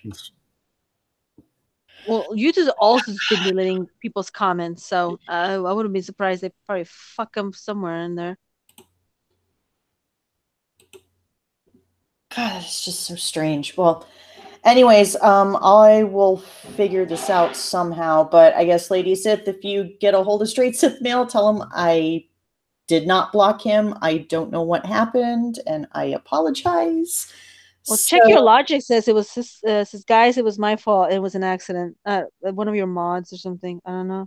Or is he joking? Maybe. Check your logic. Said that. I don't know. I don't know, but yeah, because I remember seeing that he subscribed to me, and now he's not on my list of subscribers. I'm like, what the fuck is going on here? I was very frustrated. Operation Domination. Operation Domination. Yep. Yeah, you two fix your shit, RJ. No fucking shit. Good one, RJ. Yeah, fucking you. And you know they're listening. No, I'm joking. I was looking, Lindsay. I was looking at the video of you meeting Josh McDermott the other day. That was hilarious, man. Oh my god, I was such a fucking fangirl that day. And he was fucking with you, man. That was hilarious. Oh yeah. He seems like he's pretty cool. That guy's funny. I like him. Yeah. I like him. I think he has great comedic timing. It's such a shame that they don't bring him more comedic. You know what I mean? Like he's funny. I personally like. Maybe they'll do something funny with the radio, man. You know. I think that's where they're going. Yeah. I hope so. He's like my favorite person in the entire world. I've every time I go to Walker Stalker Con, I always make it my mission to go visit his table. Yeah. Does he have like still his Instagram? Because from what I've heard, like when remember that was last season, his character betrays like Rick's groups, and some fans took it like too personally. They started shit posting on his Instagram that he had to shut it down. He said, okay, the deal was he was such a coward that he kowtowed to Negan's people and Negan, right? He's a survivor. Yeah. So I don't know. I that didn't bother me near as much as a lot of the other shit did. Some fans like they took it way too far, where they were just being mean. Like we're just saying like unnecessary shit on his Instagram page that he had to shut it. Like he had to leave. God, people are horrible, man. Well, and I remember they gave him shit for Eugene betraying Abraham, and I was just like, motherfuckers! It's like he's an actor. He's an actor. That's the writers, man. That did that shit. You know? Like Jesus fucking Christ. And it's like he was like, because he was following me on Twitter, and there's a lot of banter between us back and forth, and then he up and left, and it's like Twitter has just not been the same without him. Come back to Twitter, Josh McDermott. Damn it. Yeah. Come on over to Cynical, and dude, Cynical, you should ask him. He probably would do it, dude. Wouldn't that be funny as hell? I want in on that. You can get in, man. I want in on it. I want to see that. Me shit. too. That's all. Yeah, it would be so awesome, but I don't know. I don't. I'd be a chat rat. Fuck it. I'd still go. He's like, fuck you. It's just me and him. Yeah, I got that. I read it. It's like he's from my hometown too. Really? Oh, really? I didn't know that. Yep. He's a fellow Phoenix native. Nice. You know Razor Fist? I personally do not know him, but I have a close friend that has collaborated with Razor Fist. No way. Oh, nice. Wow. Yep. Razor Fist reminds me of Styx Hexenhammer. I don't know if you guys are sub to that guy, but they look alike. They resemble each other, yeah. But personality-wise, they're completely fucking different. Yeah. Styx is more of a chill, I think I'm down with Rage's taste of music. Oh God! Oh hell yeah! I love that metal, baby. I love his Metal Mythos series, And then just recently he interviewed Taj Jackson and Brandy Jackson, which I thought was really interesting because obviously they were going over Michael Jackson, that sleazy documentary that was just released on Michael Jackson, and it was really interesting stuff. And it's just crazy. Yeah, it's like Razor Fist is from my hometown. And yeah, Phoenix is a happening place. Yeah. Sounds like I've been there. Place. Yeah. So I'm being notified that I need to exit this here particular stream. Okay. But I always like hanging out with y'all and talking this stuff. It was nice to talk to you, Ira, even though it's a short. I know. It's like I wish I could have planned around it. Yeah. Well, I was telling Kattegat that I will be on your show, like coming up shortly. So we're going to have fun. Yes, it's going to be a lot of fun. It's going to be fun. Sorry, Ray, before you leave, really quickly, what are your expectations this Sunday night? Like, what do you think is going to happen? And I have no fucking idea. It's like I'm glad that Alpha showed Daryl the mega horde that they have control over. But so I'm sure that they'll end. It'll end fucked up. They'll do something mean. Just to be mean. You think we're gonna be like Uzi's wearing her Survivors t-shirt. Back in the day, when the war between everybody happened, they had Survivor shirts, they had Hilltop, they had Kingdom, and then they had, of course, Saviors. I got the Savior shirt, she got the Survivor shirt. Fuck yeah. That's right. The Saviors have a cool shirt though. I like the Saviors. It's kind of like it reminds me of the old Ramones logo. Oh hell yeah. Yeah, hell yeah. But I will definitely see y'all later, man. Hit me up and slide in them DMs and shit, and I'll hit y'all back. Okay, both of you. I sure will. All right, cool. All right, thanks, Take care, y'all. mate. All right, Bye. Have a good night. All right, take it easy. All right. Bye. Take care. Bye. And then there were two. I love Irene. He's fucking awesome. He's like, I feel like he's like a chill dude. Yeah, he totally is. Oh, Yeah. Sorluna, dear NSA agent listening to my computer, please tell YouTube to fix their shit. It's not just the NSA, dear. It's probably the MI6, FBI, CSI. it's everyone. Don't say anything bad, guys. They're listening. Yeah, fucking YouTube. The one thing, like, someone made up, the censorship mode. They've been deleting comments. Like, I made a comment. It was in a political channel, and then I don't know what I said. It wasn't offensive, but it was like about certain the happy merchant people. And I went back to see, and it was like deleted. I'm like, oh, what the fuck, YouTube? It was a good point, but how dare you censor me? Like, fuck you, YouTube. And they're going full 1984. I mean, just look at the shit that's going on in Europe. Article 13 passed, or is it 13 or 11? It's 11 and 13. Either way, they're fucked. Like, no more meetings. Europe, what the fuck are you doing? I'm just wondering how they're going to implement this whole thing. It's fucking.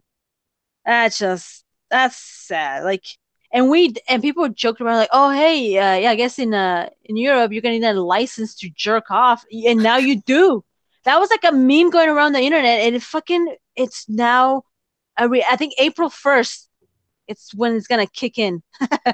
But, God damn it, fucking Europe. I know, it's like the UK can't get out of Europe soon enough. Dude, exactly, right? And if it happens in Europe, what makes you think it's not gonna happen here in America? Like, well, they tried with, I believe it was SOPA and PIPA or whatever, because I know there were two bills I think that they tried to pass through Congress. And it's like, are you fucking kidding me? It's like the DMCA Act is bad enough. Yeah. Because with all I've actually had somebody flag me, or I've had somebody copyright claim one of my videos. And it's Which like, one? It was my more recent Walking Dead recap and review. Why? You didn't show anything. I always watch your reviews. You didn't you didn't show a clip or anything, did you? Well, I showed several clips, but the thing is that I've shared them before on my previous episode or my previous reviews, and I haven't gotten flagged. Or they're onto you. It's the Gimple. No, I'm joking. Yeah, you talk. But I mean, it's funny because basically it's all it is that they get the monetization, but it's like it's gonna matter. I don't meet the qualifications for monetization, so it's like, okay, well, whatever. But yeah, I tried to dispute it, and I put in there that it clearly falls under fair use, but it's like, nope, they wouldn't retract it. I was like, well, whatever. I'm not getting paid. I'm not getting monetization anyways, so like, it's really gonna matter. Yeah, that was just dumb. There's people out there that show a lot of things on, like, the reactors. They show so much shit, and they don't get they don't get in trouble. They don't get a copyright. How do they get away with it? And you only talked about it. You show 8 clips, and that gets you bullshit. Yeah, and what? It fucking pisses me off. Well, no, it's funny because I had no issues doing like previous Walking Dead videos, and then I do my review on AMC's The Terror, and then they copyright strike my channel. That got removed, and it's funny because I said it on Twitter, like, okay, so I've done these past reviews on The Walking Dead that haven't exactly been glowing. And AMC, it just goes past AMC. But then I do a completely glowing review on one of their other shows, and then boom, I get a copyright strike. Fucking assholes. Just and then they go after the small channels. And you're such a small channel, they should just leave you alone. Leave her alone, YouTube. How dare you? I'm just like, I highly doubt that I'm going to be able to cause a dent in the Walking Dead viewership. So, It's like, it's the guys, the results are in. Some kid in fucking Arizona is talking shit about us. I know, right? Get her. Yeah, no. There's so many people. There's so many fucking Walking Dead channels that parade the Walking Dead. You being the only person that speaks the truth? No. Yeah. It's pathetic. Like some of these channels, I'm just like, really? Like I'm like, okay, what exactly is AMC giving you? Because yeah.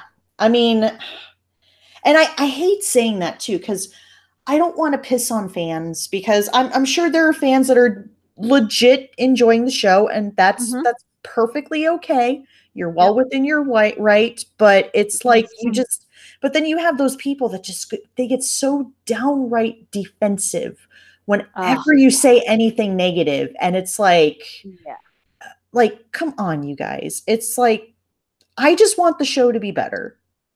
That's all. Yeah, that's what Joe said. Joe and we talked about it on Sunday night streams. Like, and I made a comment. It's like you're in a bad relationship, and you know you have to leave that person, but for some odd reason, we keep hoping like it's gonna get better. He's gonna change, you guys, and no, we're just stuck there. And Joe said it like we've been watching the show for what 8-9 years or something. Yeah, we want the show to get better, but it's like how. And we watch every Sunday night because we want it to get better. We want the writing to improve. I don't have a problem with the acting except for Sadiq, but like the McBride nails it. I wish Daryl showed more fucking emotion. But like overall, like Danai Gurira she's great. And that sucks that she's gonna leave because that means we're gonna lose another great actor on that show. We're gonna have what who's Ezekiel? I don't know. He's an okay. Like the guy that plays Ezekiel, he's okay. I have no problem with him. But we're gonna have a bunch of the people that I actually don't really give a fuck about. In all honesty. Yeah. Well, and it's like, okay, I will give fans this. It's like, yes, season 9 is an improvement over the previous season, but not by much, in my humble opinion. I mean, it's going to take a lot for the writers to really make up for the shit that they put out with the previous season. Yeah. The pacing has improved. I'm not going to lie. Yeah. I thought the first half of season 9 was like I was just like the episodes were slow and it was like building up, and then they had the whole break like he's gonna leave in 4 episodes and 3 and 2 and 1 whatever. But this second half, it went on fast. Like I was like, oh shit, we're like in episode 14, like in 2 more it's just it that it's gonna end. And I like that. And then it was a mixture of episodes. I actually enjoyed Scars. I know you didn't, even though there were problems, but I still enjoyed it. I mean, it was okay. I mean, like I said, like how I feel about, I should probably reserve this for the overall, because for the chat, I am planning on doing another stream with with Kattegat, and hopefully get Irate in here and hopefully get Broke in here as well to kind of go over season 9 overall, but it's just, man, like I said, I really want to enjoy the show. I truly do, but and like I said, I'm willing to give credit where credit's due. I mean, for one thing, Angela Kang is certainly better at PR than Gimple, because at least because I saw the season 9 special like right before the season 9 premiere. And oh, did you? Oh, I did not see it. Yeah, and it's like because they talked with I think it was when they had, oh god, what's her name? That's because this was obviously this was around the time that there was the whole controversy around Hardwick, and so Hardwick had to step down. So it was Nicole Brown? Yeah. Her? She actually did a really good job with hosting the episode, and she had Angela Kang on the show, and Angela Kang was great. I mean, she just cut to the chase. She didn't try to pull like this type of, because it's like, thinking about Gimple, the times that Gimple would be interviewed, it's like he's got his own language. It's like how the fandom calls it Gimpleisms or something like that. You know, The it's Gimp, the like Gimple has his own ways yeah. of Oh, it's his Gimple world. it's Hmm. Gimple speak is what some people in the fandom would call it. But you know, it's like yeah, it's Angela Kang was great with answering the questions. She was to the point. She didn't try to mislead anybody or anything like that. So, you know, I give her props for that. She's fantastic in the PR department. And yeah, I'm with you there that I think that the pacing has definitely improved. Although yet I still think there's still some pacing issues like in the back half, but I mean, it is what it is, but like I said, I think Yeah. I'll reserve all of that for like right after the season finale and just going over season 9 in general.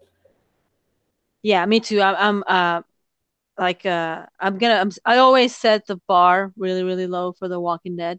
Maybe Mhm. this is why I just don't watch sneak peeks or anything. So I'm just like, okay, I'm in it for the ride. Let's see what happens. And yeah, some episodes have been very disappointed in season 9. The Yeah. second half, it's a mixture. Like Yeah. I was surprised I liked the Scars episode. Like Yeah. that when they were being held and Michonne and Daryl was like, oh shit, it reminded me, yeah, a little bit of Terminus. You know what I mean? Like Oh, they yeah. yeah, Nope. that tension, that suspense. Like these people are fucking dark. Those kids Mhm. are dark, and then the branding. But I was disappointed that that was what set off the lack of communication, the fight, among the band in a way. I was Yeah. like, so that's it, and yeah, and like you said, like it was a mixture. There was good, but there was problems still. And then I went on to other people's channels and they were like, "It's the great episode, so good." Like people always praise Kang, like she literally saved the show, guys. Like no, it's to me, it's still like she improved the pacing, but we still have problems. And to, it's mediocre. This season has been mediocre at best. And season 6, this episode, the last episode we're gonna see Sunday night, that to me is gonna determine whether I'm gonna continue to watch the show or I'm just gonna be like, I'm done.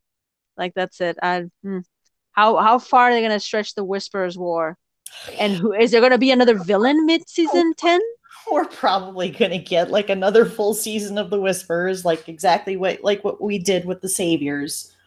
Mm, Uh, that's gonna be problematic.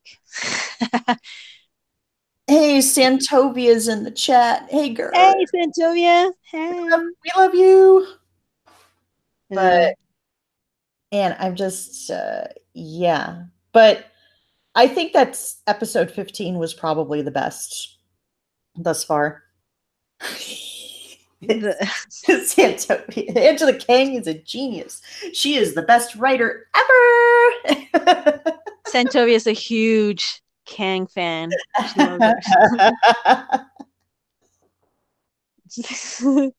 I'm just so sad that Ken was killed. God damn it. I know. Oh God, Ken deserved better. Damn it. Ken would have delivered a better speech than Siddiq. I was like, yes, go on, Ken, talk. Yeah, no, no, and I. Do you think? What do you think of season 10? Like when Michonne leaves, like it's gonna be mid-season. Do you think there might be a possibility that Clementine? Because a lot of people are asking for Clementine. Like I don't play the game, but obviously there's a huge fan base behind the Walking Dead video games. Video games, yeah. Do you think it would be kind of cool if they add someone from? Because she's like what 13, 14 years old. She can definitely be on Um, the Walking Dead. yeah, I mean, I think it would be pretty cool to see Clementine in there, but to my understanding, I guess I've heard that Clementine is strictly comic. So I think if they were to cross over Clementine into another part of The Walking Dead, it would probably be in the comic. Oh, Which honestly, that would certainly get me really pumped. Even though I will admit that I have been enjoying the more recent issues of The Walking Dead. I don't know why. Because I was yeah. because I was really starting to get bored there for a little while with the Commonwealth. Mm-hmm. And it's like, okay, it's like these past couple of issues, in my humble opinion, were not bad. I mean, this previous issue, I certainly enjoyed the badass scene that Eugene got with saving Stephanie. Yeah. I didn't think he was gonna die. I was like, that would be stupid if Kirk did. Oh, I know, right? No way. I would have gone and set fire to Kirkman's lawn if he killed Eugene off in that freaking moment. Yeah, no. Eugene, in my opinion, for the TV show and for the comic, I think he's in it for the long haul. Oh yeah. I think there's no way they're gonna kill him. And if they kill him on the TV show, oh fuck, a big effing oh no. I'm if the moment Eugene dies, I'm done. Yeah. Call me a fucking hypocrite because I've poked fun at Daryl fans like, if Daryl dies, we write. If Daryl dies, stop watching. Good, get out of here, bitch. But then here I am like, well, if Eugene dies, then I'm pretty much done because I could really give less of a shit about anyone else, and the story is just, it's either a hit or a miss, and a lot of the times it's a miss, in my opinion. Lindsay, we should triple dare RJ Bandsman to watch The Walking Dead this Sunday night. RJ, I quadrupled dog dare you to watch. What's after 5? 4? I super dare you to watch The Walking Dead with us. And join us if you can on Phil's Sunday night stream. Oh yes. Yeah. It's very therapeutic. I need Phil. Like if without Phil, I don't know what I would do. It's the same with me. It's like everybody's like, oh yeah, Talking Dead is my therapy, and I'm just like, no, fuck that. It's all about Phil the Issues guy and Joe Dirty Locks. Fucking love Joe and his rants. Oh my God. Priceless. Yeah, he's got the spiciest takes. I'm like, you go, Joe. Yeah, it's fuck it. Yeah, exactly. Like Santavia said, it's our detox. Detox. Like, we have to purge it out of our system what we just watched.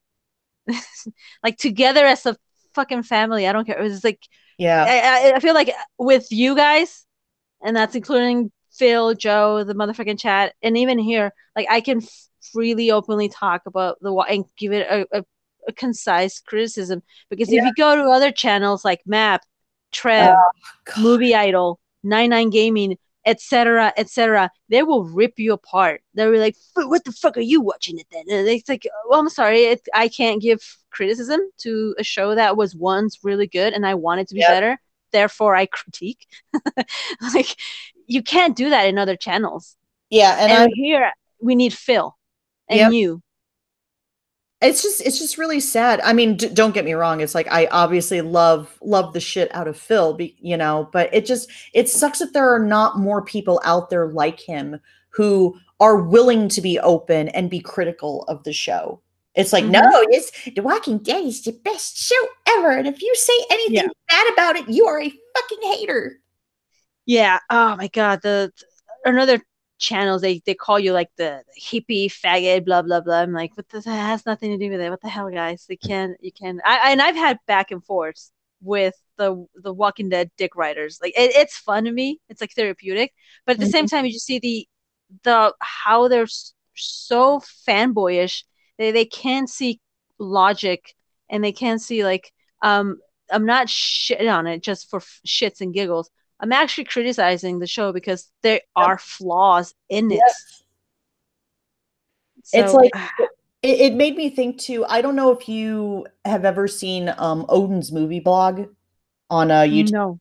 But he does, you know, he does like reports on like entertainment type stuff. But he was talking about it's kind of similar to what the point I'm trying to get across, but you know, when he was talking about Captain Marvel, when he saw Captain Marvel, he said he can understand, like there's a difference between subjective and objective. You could subjectively like something, but objectively criticize or be objective about it in criticism. So, and I'm like, oh, you know what? I like that. 'Cause it's like, yeah, that's true. Yeah, and Phil and Joe, they just they talk like they give fair criticism. And Joe has, I agree when he talks and talks about how the show used to be good to Mhm. what it, when the Gimple complete took over season 7, season 8. It's just like, yeah, what the fuck? What happened? Why? And we need those guys to fucking speak. And I agree with it. Every Absolutely. time that fucking Joe rants, I'm like, dude, you're awesome. I agree with you. Like, yeah. And everyone in the chat too. We're like a family of, we just, I don't know, we help each other out. Yeah, yeah. You know? I just were thinking about that one time that I called in during Rick's final episode and just getting yelled at by Joe. It was like the greatest moment ever. I'm Like, like, notice me, senpai. like I totally pushed Joe's buttons here. Oops, I did not mean to do that. My bad. No, no, that, and I'm glad that and I'm gonna miss that. Well, we have GOAT now. We have Game of Yeah. Thrones Oh, soon, guys. you This know, is and it. I'm thinking probably doing a live stream of that. I mean, if you're gonna watch, I'm sure maybe Irate probably watches the show too. I would So watch. Yeah, I would definitely join. I'm not a big, huge. I don't read the books, yeah, I'm not but familiar with the books either. yeah, I know a little bit. I'm sub to Raris, so she gives Uh-huh. like info, and because of her, I know a lot. It actually is because of her that I know Phil. That Yeah, I you know discovered what? I Phil. was thinking the same thing. I know Phil because of her. Because of her. Yeah. And I was like, I'm gonna give this guy a try. And the first time I saw, and I remember I wrote this long comment on his commentary, like, dude, you have no idea, like how much of a relief it is to find a channel like yours that doesn't dick around, doesn't bullshit, doesn't shill. Like you guys made, and I was so happy. Like I have someone to talk to on Sunday night, even though if it's through the internet, whatever. I Yep. have someone to actually talk to, because my boyfriend gave up on the show, my mom too, and my sister too, and then I'm the only one, and that will probably give you like an idea of how many people have actually also dropped out of the show. I've had a conversation with other people who are like, yeah, I used to watch the show, not anymore, and you see that's very common. Like Yep. I'm the only one person in my house that watches The Walking Dead. Like my boyfriend asked me, like, why do you torture yourself? Like, why do you watch that shit? I'm like, because I want it to be better. So, and I'm so glad that Phil and Joe and you guys are there, so I can have someone to talk to, because it is Phil, like, especially with season 7 and season 8, I needed someone to fucking just like listen. I Yep. needed like, guys, this is shit. Like, what are we watching? And Yeah. and I found you guys, and it was so awesome. Yeah, I'm so thankful, Phil. it's kind of the same in my household. I mean, my husband stopped watching after season 6, and Mm-hmm. my sister stopped watching. I think my dad has stopped watching. It's like the only ones watching right now is my mom and I. Oh wow, yeah. And people ask, why do you still watch that show? And I'm like, 2 words, fan obligation. It's a chore. Yeah. It's like, yeah, I think that's a perfect way to say it's fan obligation. Yeah, it's almost hate watching, It practically is hate watching. And I hate saying that too, but it's like every time I watch, it's like I'm trying to take off that negative lens and try to be a little more optimistic about it. And it's so hard. It's so hard, Mhm. especially when there are glaring flaws. There's still glaring flaws in the writing. And it's like, I still can't get past that. And I try. Yeah, I agree. And then it's It's like, and what Santovia says here, dude, I ask that all the time now. What the fuck did I just watch? That's exactly how I am in watching certain parts. I'm like, what the fuck was that? That that was me all of season 8. Like, what the fuck was that? Mm-hmm. You know? Yeah, I love how Phil is like a big music guy. Like he notices the soundtrack, and then in season 8, I was like, dude, the fucking music just feels all wrong. Like Mhm. it doesn't pull me in like season 2, 3, and 4, where the music was that other element of The Walking Dead that made it stand out. I mean, the soundtrack for season 2 was beautiful, and Mhm. and Phil and I've had that exchange, like, yeah, like what happened, and they just they just dropped it, and now it's like season 7 and 8. It had a mixture of like synth and some like weird experimental. It just wasn't working with me. And like Phil noticed that, and I always bring it up with Phil. Like, dude, not only is the writing bad, the some of the directing, it's the music as well. Yeah. You know. And then Santovia says it here beautifully. If you're a real fan, you can see the good and bad of something and want to see improvements. A fucking men. Yeah. Cheers, Santavia. Cheers. Cheers. Yeah. Amen, sister. Amen, sister. Amen all the fucking way. Mm-hmm. You know, just gave her an emoji of beer. Cheers. A fucking men. Yeah. Yeah, and this is why I'm so glad I found you guys. Yeah. So I can talk to somebody. My God, if I didn't find you guys, It's the same with me too. It's like, because it's like, my poor husband has to hear me bitching about certain things that have happened on the show. And it's like, it sucks because he doesn't get what I'm trying to get across, because he stopped watching a long time ago. Same with my boyfriend. I tell him like, oh man, this and this happened. He was actually happy that Tara died because he hated Tara. He called her that. He's like, oh, that fucking turtle. I'm like, yeah. It's like he hated her character. He's like, oh, good. I'm glad she's dead. I'm like, yeah, they got one thing right. Yeah, it's so. Like, that's why I'm really bummed that David couldn't join us, because when I saw her head, I was like, I immediately thought of him because I know how much he can't stand Tara. Yeah, that phone call that David made on Sunday night. He was so ecstatic. He was so happy. That was funny, the freaking voice. It was like a little kid opening a Christmas present. That was David right there. He's like, oh my God. I think it was Mike that said it. Like, did he just say that he came in his pants and the death of a fucking 50-year-old? Like, that was, yeah, me too. When I saw Tara, I'm like, David. I even thought of Walking David. Like, yeah, somewhere David got his wings. I was like, so happy. I was wondering what I heard. It's like, yeah, I'm pretty sure I heard David popping open a bottle of champagne and spraying it everywhere. You're the yeah. Yeah, that I knew Tara was gone. There's no way she was gonna be past season. She had a great run too. Again, fucking 6 seasons. I want to say she was in it for a long haul. Yeah, she was. Yeah, I mean, compared to other than Daryl, I think she was the one other original character that has lasted the longest. Because it's like, I'm trying to think, because Merle was 3 seasons. Which reminds me, I like Merle. Oh, I miss Merle. I really, really miss Merle. Honestly, Merle over Daryl all the fucking way when it comes to the Dixon brothers.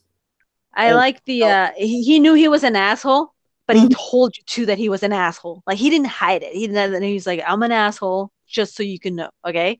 Like that scene where he took the car after he freed Michonne, I think is season 3, maybe. Yes. And drinking whiskey at Jim Beam and listening to fucking Motorhead and just like having fun with the walkers. Like, fuck yeah. I love Merle. That was so fucking metal. I mean, what a way for such a crazy fun character to go out. But he never backed down. Remember when the governor finds him and he's like sniping people, and he's like, I'll never fucking back. Like, I'll never send to you. Like, and then he bit his finger. Like, fucking the governor. His last words were like, I'm not gonna beg or some shit like that. Like, I'll never beg. Yeah, Merle went down as a badass. Like, he was an asshole. Yeah, I'll give you that. But he was that one guy that you definitely want to have on your group when shit is a fan. Oh yeah, like, he would fight for you. But yeah, that sucks that he got killed. Yeah, it's like sure, he was an asshole, but he was a lovable asshole. Yeah. And it's like, since Toby's like, woohoo, Enid's dead, Tara's dead, Henry's dead. I've been celebrating all week. Yeah, see, that's the thing. That's the thing, is that like with the choices for the heads, I'm just like, you chose people that like fans are not going to connect with. They're actually going to be, like I said, I was fucking happy when Henry got piked. Yeah, I laughed. I was like, "Oh, what?" It was like a picture of like funny but confusion. Like, huh? What? Yeah. Yeah. We knew. Yeah. I wanted like Santavia says, yeah, Enid dead, Tara dead, Henry dead. Yeah. Mm-hmm. Enid, Yeah. Santavia, where's the party at? We should go celebrate. Yeah. Now it's like if it were me that had that decided who the heads were, it's like I would have chosen. I mean, obviously, I would have kept Tammy, would have kept Mhm. Frankie. I think they should have used either Kelly or Connie. Oh my God, yeah. I really and I think you and I we had this conversation like before the pie we were making predictions and I was like Jerry, Kelly. Yeah, Kelly would have been the also Yeah, a shocker. I would have been like fuck. because But that would have been a real gut punch, especially with Yumiko being there. It's mhm. like because Oh yeah. at least it's like if it was Kelly or Connie or even Luke as one of the heads, it would have given Yumiko and Magna a reason to fight back. Because it's, I'm sorry, but I just don't buy them getting upset by these heads unless if it was one of their own. I agree. I completely yeah. If it would if it had been Connie or Kelly or Luke, Mhm. that would have made a drive for Magna to like, oh, we're gonna have we're joining. This is We're yeah. definitely Oh, gonna this get this is Alpha. war. This is Yeah, war. Absolutely. exactly. They fuck with one on my own. This is it. Yeah. Or it's like another thing I was thinking, okay, so if they didn't want to go with Ezekiel, they could have easily put Jerry in his place. And then, like, maybe Hmm. instead of having Carol be there, have Ezekiel be the one to be there to find Jerry and kind of do like a remix of Michonne, Yeah. like having Ezekiel break down because here's, Jerry, his best friend, his Second in command, whatever. Yeah. and like that would have been a super big gut punch. And to see Ezekiel's reaction to seeing his friend up there would have been Yeah. devastating. Hmm. Definitely. Yeah. They like I said, it was nothing but red shirts. Yeah. In the comic, at least there was those people that died, like Tammy. In the Hmm. comic, Tammy was responsible for, she was defending her son from being like a complete asshole. And you did one thing that when I heard that after Carl died and Henry rose up, I thought we were gonna get to see that the brick where Sophia and Carl are just chilling, and this ass was coming with a brick, and they Yep. hit. I thought we were gonna get that, and that will give more for us to hate Tammy, because Tammy in the comic Yeah. was defending her child, like Oh, my boy did nothing wrong. How dare you keep let Carl roam free when my son was the victim and blah blah. That gives more exposition to how shitty her character yeah. was. But instead they gave her the baby, and then it didn't do it for me. Really.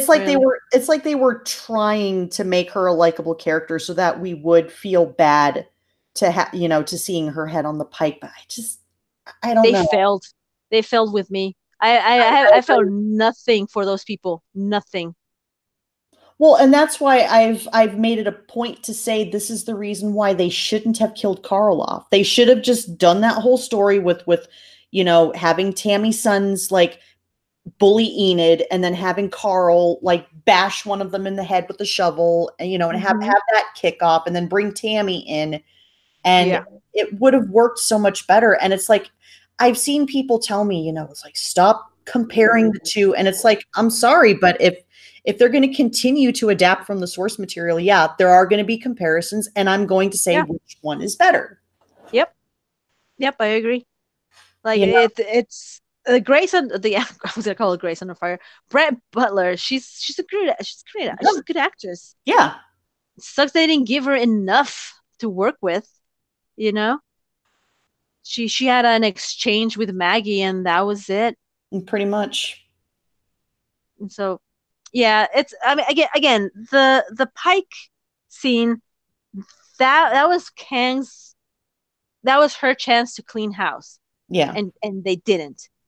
And like you said, they cowered. They fear the fandom that, oh my God, we're gonna get hated if we kill A, B, C, and D. You know what I mean? Like, no, right. you could have done this. A lot of TV shows. Look at Game of Thrones. They Oh fucking yeah. killed Cat. They killed Robert. You know what I mean? They went big. It's just so don't be afraid. that's what makes a good show a fucking good show. Vikings, they Absolutely. killed Ragnar in season 4, and Yeah. the show's still going without him. Yeah. I So mean, it's just like, and they have the gall to say they're on par with Game of Thrones, which is total bullshit. Because if they were Game of Thrones, it's like Jerry's head would be on that pike, Michonne's head would be on that pike. I mean, almost every character that we know, their heads would have been on that pike. yeah, yeah. Can you imagine if they had Michonne, Jerry, the fucking Rosita? Oh, Yeah. that would have been, yeah, that would have been shocking if Michonne were like, oh, no fucking way, Michonne, yeah, or Judith. Yeah. Maybe because I didn't like the character. The actress is fine. I'm not complaining with the actress. Right. I just cannot how they made into little Mary Sue. I fucking hate that. Just don't cater to people's must strong woman bullshit. No, it's just Yeah, I the agree. show has had no problem with building up women. Just look at Carol Yeah, from an absolutely. abuse to a badass. Yeah, and Carol had, out of all the characters, she's had one of the best transformations Mm-hmm. by far. Yeah. It's like I can't stand that Mary Sue type. I just can't stand it. It's like, stop it. It's like, I want a character that I can relate to. Characters must have flaws. Otherwise, like, what's the point? Yeah, and if you look at the Star Wars movies, they've been bringing that bullshit Yeah. where it's like nothing but Mary Sue's, and look how it's failing miserably. People are gonna turn away. The And I fans are gonna turn away. And I just saw somebody that I follow on YouTube did I guess, reported that Disney's taken another financial hit on Star Wars. Oh, Yeah, hey, they're still taking a loss on Star Wars because, get broke is real, guys. Don't fucking man, I tell you, I am so glad I practically dodged a bullet by not going to see The Last Jedi. And man, I'm so glad that I didn't, because I would have been, yeah, I would have been a it's little pissed. yeah, just stick with the originals, the original Star Wars. Yeah. There will be known as the best and the only best because the shit after that is just Well, and I remember telling my husband when I first found out that they were planning on doing a new sequel trilogy. I was just like, what are they going to do? Because I mean, the Empire's dead. It's like, what antagonists or villains are you going to bring in that is as iconic as the Empire? yeah. Mm-hmm. So, and I mean, I did not mind The Force Awakens. I thought that was a decent movie, even though I think they were a little too much like uh, New Hope. But yeah, I was getting that Mary Sue vibe from Rey, like in that movie, and I was just like, oh no. But I thought, you know what? Maybe give the second. It's like, wait for the second movie. I'm sure they'll probably add a little more to her character to make her a little more relatable, give her flaws. And then I heard, oh nope, she's just as much of a Mary Sue in the second movie. Yeah. And I thought that for sure she was gonna be like Rey. I thought she was gonna be the daughter of Luke Mm-hmm. Skywalker. For Yeah. some reason, I thought like, oh, maybe the reason why she's so badass, I guess, Mm-hmm. is because she's the daughter of whatever. And I expect to look at a montage. Like, remember Luke Skywalker had a montage with Yoda, like how he had to find it in himself and all that shit. I expected that from with the Rey movie, and no, she was just the baddest because ma vagina, and that's it. Like, and that's it. Like, no, that's not how you make. No, That's not how you write a character, And then they're doing the same fucking thing with Judith. It's like, are you fucking kidding me? I'm not gonna believe for a second that an 8-year-old kid, first off, can fire a Colt Python and yeah. not be knocked on her ass. And also, I'm not going to believe that somehow she knows where Negan is going and managed to shoot him. Oh, that was utter bullshit. Oh my god, that fucking. And that's when I knew, like, yep, they officially have made her into a Mary Sue. Like, how did she know that Negan was gonna cross paths? Right, and then the way she just stood there, like, and she pulls the trigger, I'm like, bull shit. I was like, Simon, like this, like, no, that's a fucking powerful gun. A 357. Yeah. People out there don't shoot guns. Just go on YouTube and type, gun 357, shooting a 357. There's a video of this one guy. This guy looks buff, like he can handle a gun. He pulled the trigger on a Colt Python, a 357. His whole wrist, like it almost hits him in the mouth.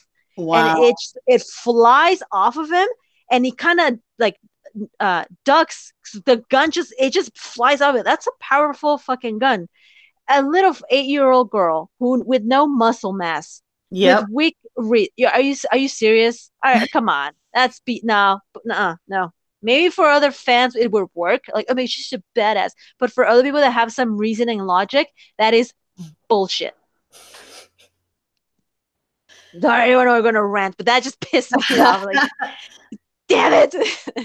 No. It's just seeing that just like, man, and this is what gets me, is that we've seen Carl fail. We've seen him struggle. We don't get that with Judith.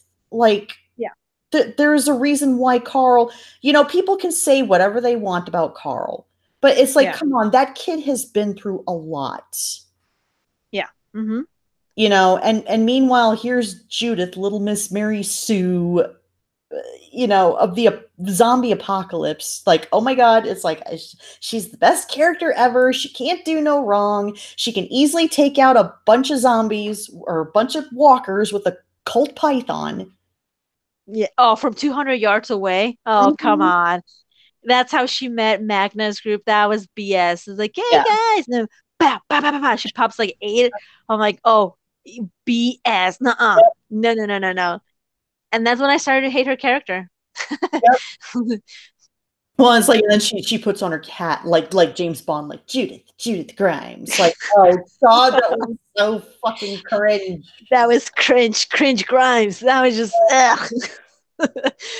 I know. Oh my God, I can't go back and watch that. No, that was so bad. Like, and she pulls the way she pulls the hat like towards, like, my name is Judith Grimes. I'm like, oh, shut up.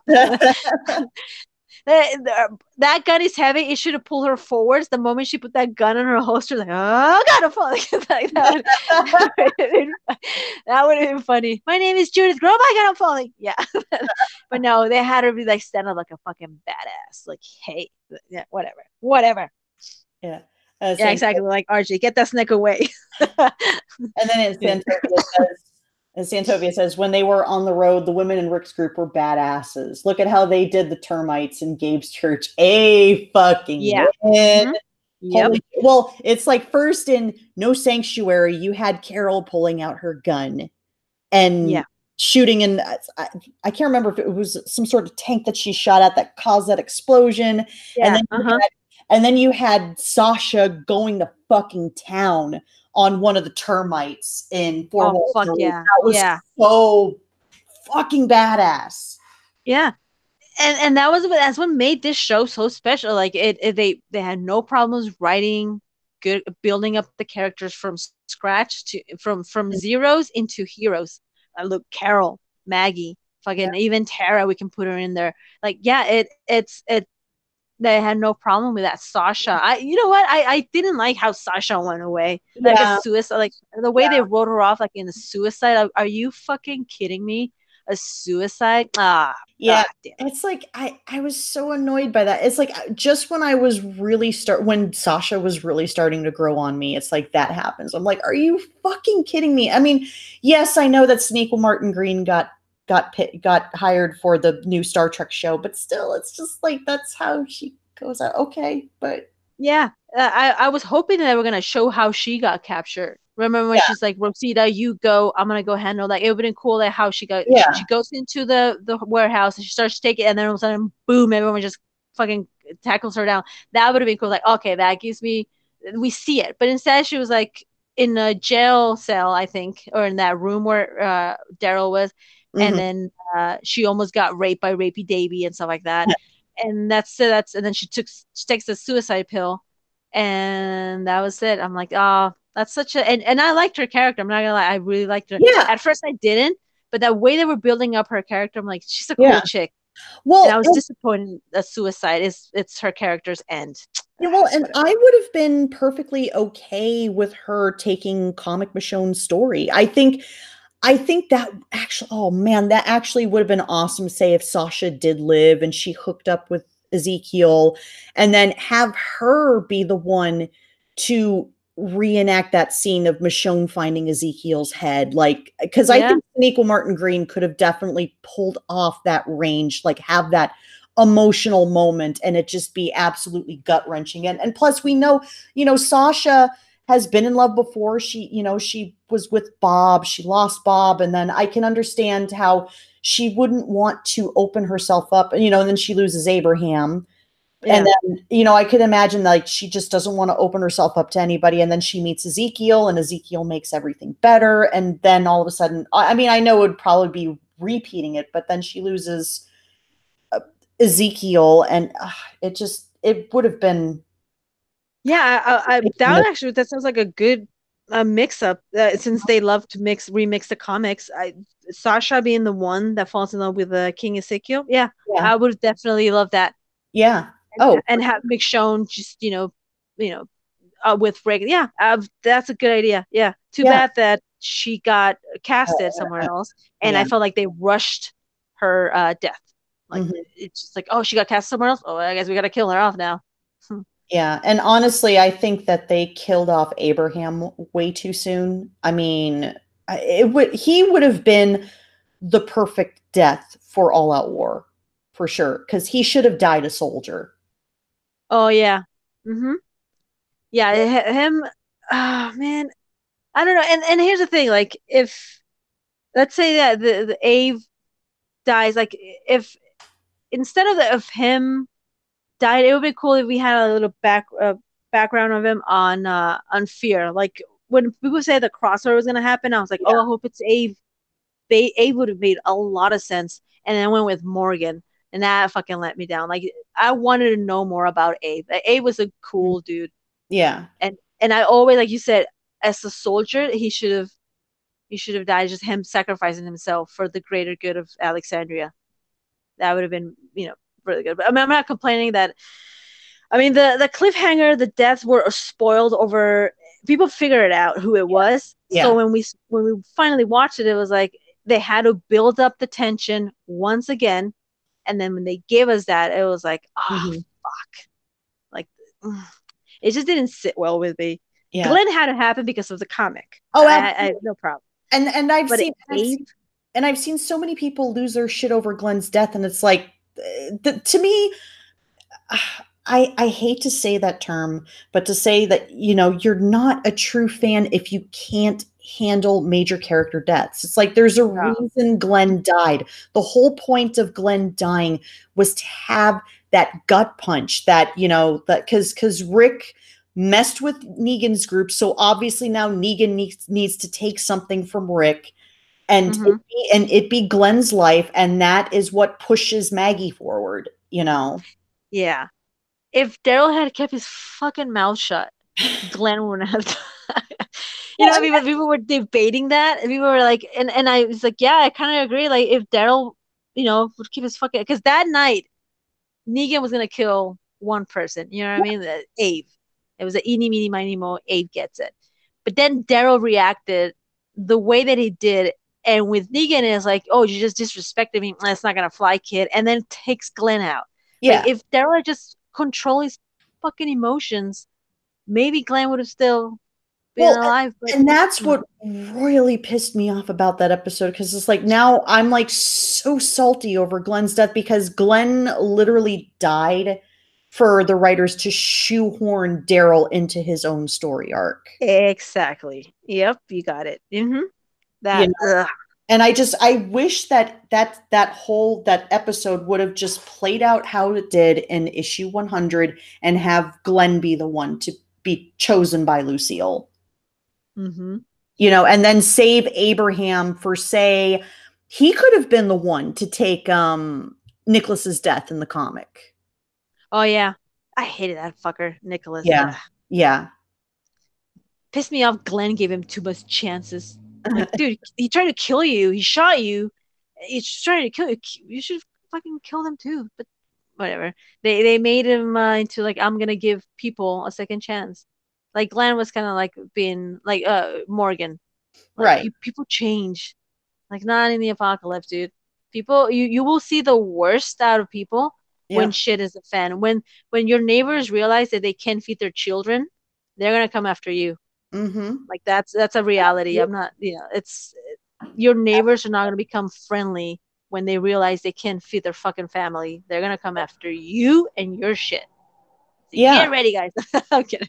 And that's what made me that's why I understood Eugene's character, because everybody was so pissed off about when he betrayed Abraham and he was lying this whole entire time, and I'm like, he was protecting himself, because when it comes to a zombie apocalypse, it's all about self-preservation.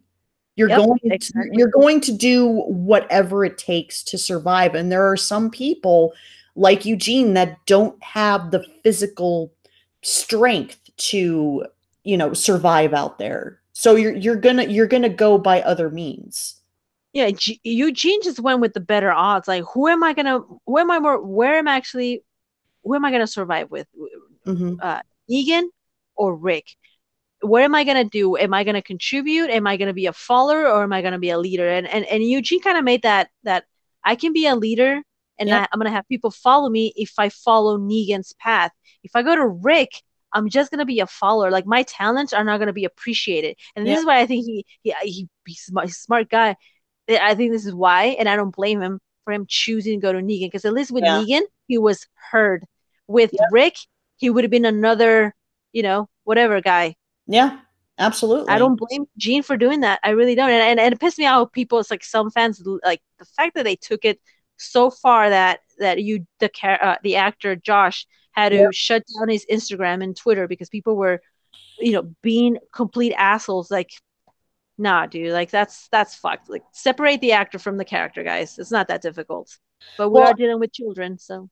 Well, and like I said, I can speak from experience multiple times. The Mhm. times that I've seen Josh, he is genuinely one of the most wonderful people I've ever met in my entire life. And that's why I really took it personally when people were going after him because of the Yeah. character that he played. It's like, you don't know this guy. You don't know how much of an amazing person this guy is. I mean, Yeah. he's so good with his fans. It's like, here's a guy. I mean, when Irate was here and we were talking about, the video that I posted about me meeting Josh, I was so nervous that day.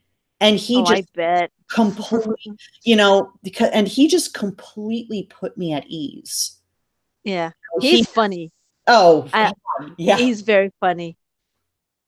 So now I've then, seen some of it. Oh, I'm sorry. Go ahead. and then it's like, then after I become a lot less nervous than all the other times I've seen him, it's like I would joke around with him back and forth. We'd constantly tease each other, either like at the convention or on Twitter. When he was on Twitter, we used to just like get into constant banter. I really And miss he feels like that he's the kind of actor that he's like so down to earth that you can. It's almost like talking to a friend. Like I have a feeling Oh, he's like that absolutely. kind of Oh, he is. actor, human being where you can be like, "What's up, dude?" He's not gonna be all like, "Oh, whatever, please." I no, I don't talk to peasants. Like no, he's like a Yeah. cool dude. You can talk to him. And that's what I one of the things I really love about the show was, that have like is the actors. I mean, this cast, with them doing conventions and meeting fans and stuff like that, they are truly appreciative of their fans. Oh yeah. Like, almost pretty much everyone that I've met from the show has just been absolutely gracious, and just, it's like they didn't have to just take time out of their day to do this stuff for us, and they do. The reason why I also like the actors like I don't know if you've seen his behind the scenes of AMC like with Walking Dead. Like Mhm. he has great comedic timing. Like he's so sarcastic. I'll Oh, never yeah. forget when they were interviewing him about I can't remember, it was like a reveal, Mhm. and then the way he says it is like yes, as Andrew Lincoln was reading the script to me, I like that's such a funny like moment. Something about there was gonna be a reveal in season 8, and he couldn't believe it. But according to Josh, Andrew Lincoln was reading the script to him, and that's what he does every time. Like, and like, and then like I found it funny. I thought it was a really funny moment. And then he did that cherry, the red nose thingy, and he Yeah. was pretending to be a PA, and it had Andrew and Norman, and Yeah. they're just chilling. And he comes, yeah, dude, that's so fucking funny. Like, that's what I know. Like, I want to see him in a comedy, because I definitely think he nails it. Well, And I personally find him very funny. well, he originally started off as a stand-up comedian.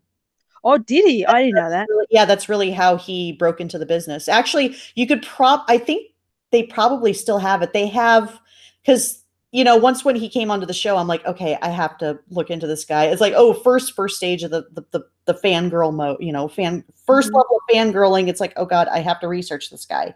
So it's like, yeah, you go on YouTube and there's some stand-up clips from him. And I think he was a contestant on Last Comic Standing, I'd want to say. And No way. his comic, his stand-up is fucking hilarious, He's like sarcastic, but like very funny. Yeah. Like, if you get his sense of humor, you're gonna like the guy. Yeah. Like, I have feelings that I didn't know he was on Last Comic Standing. I Oh, so he's think so. he's Yeah. humble then. Yeah. He's trying to break in.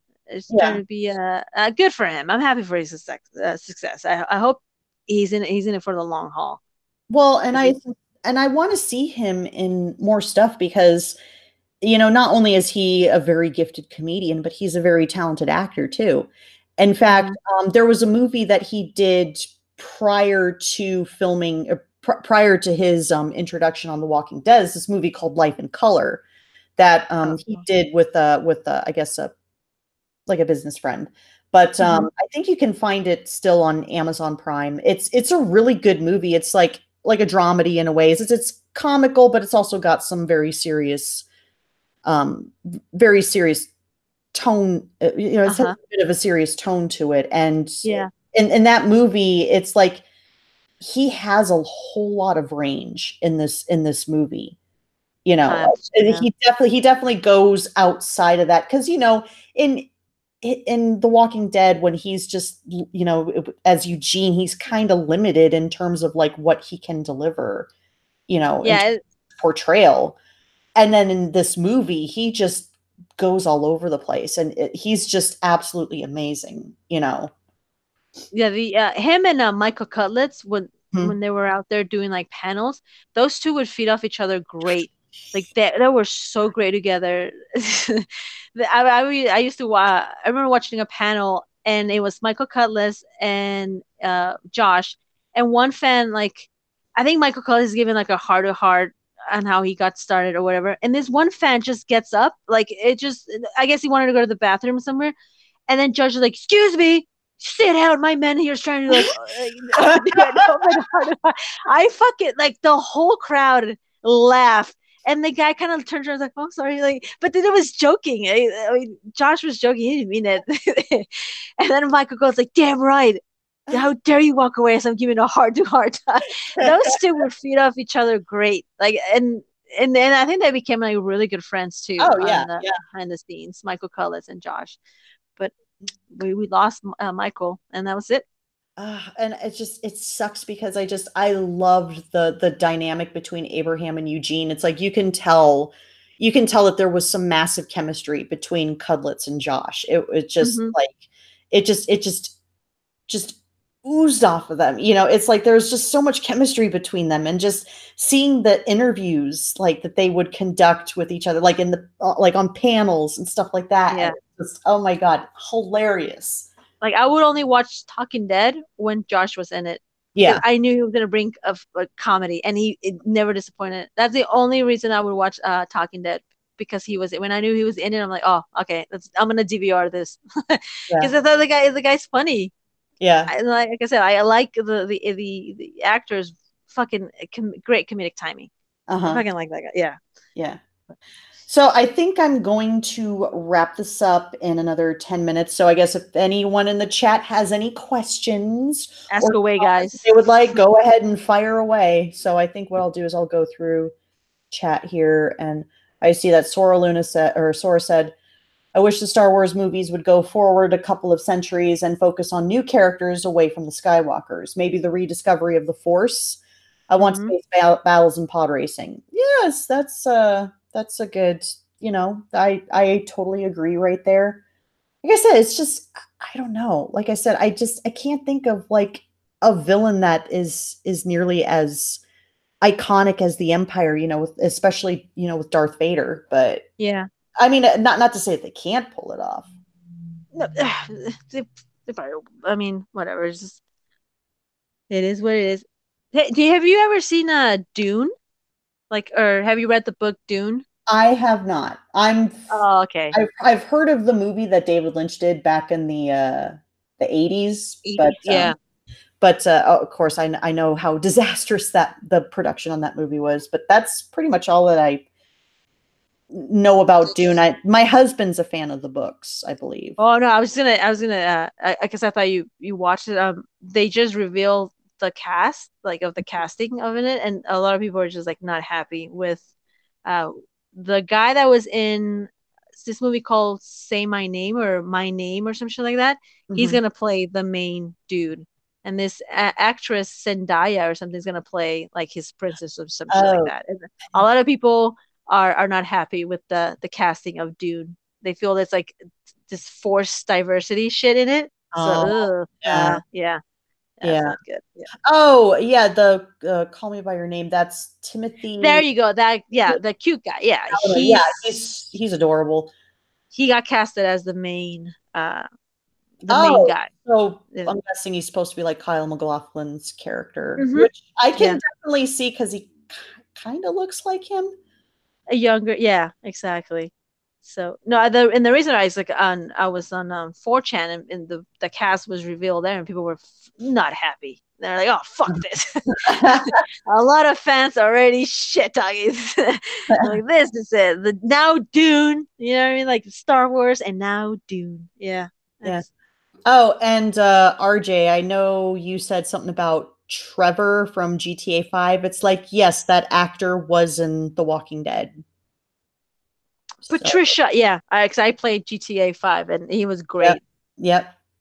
I need to play You should. Oh, it's so much fun. Like, how many do you play? Like, what video games do you play? Like RPG, first person shooters? I play all sorts of games, and I just finished Devil May Cry 5 not too long ago.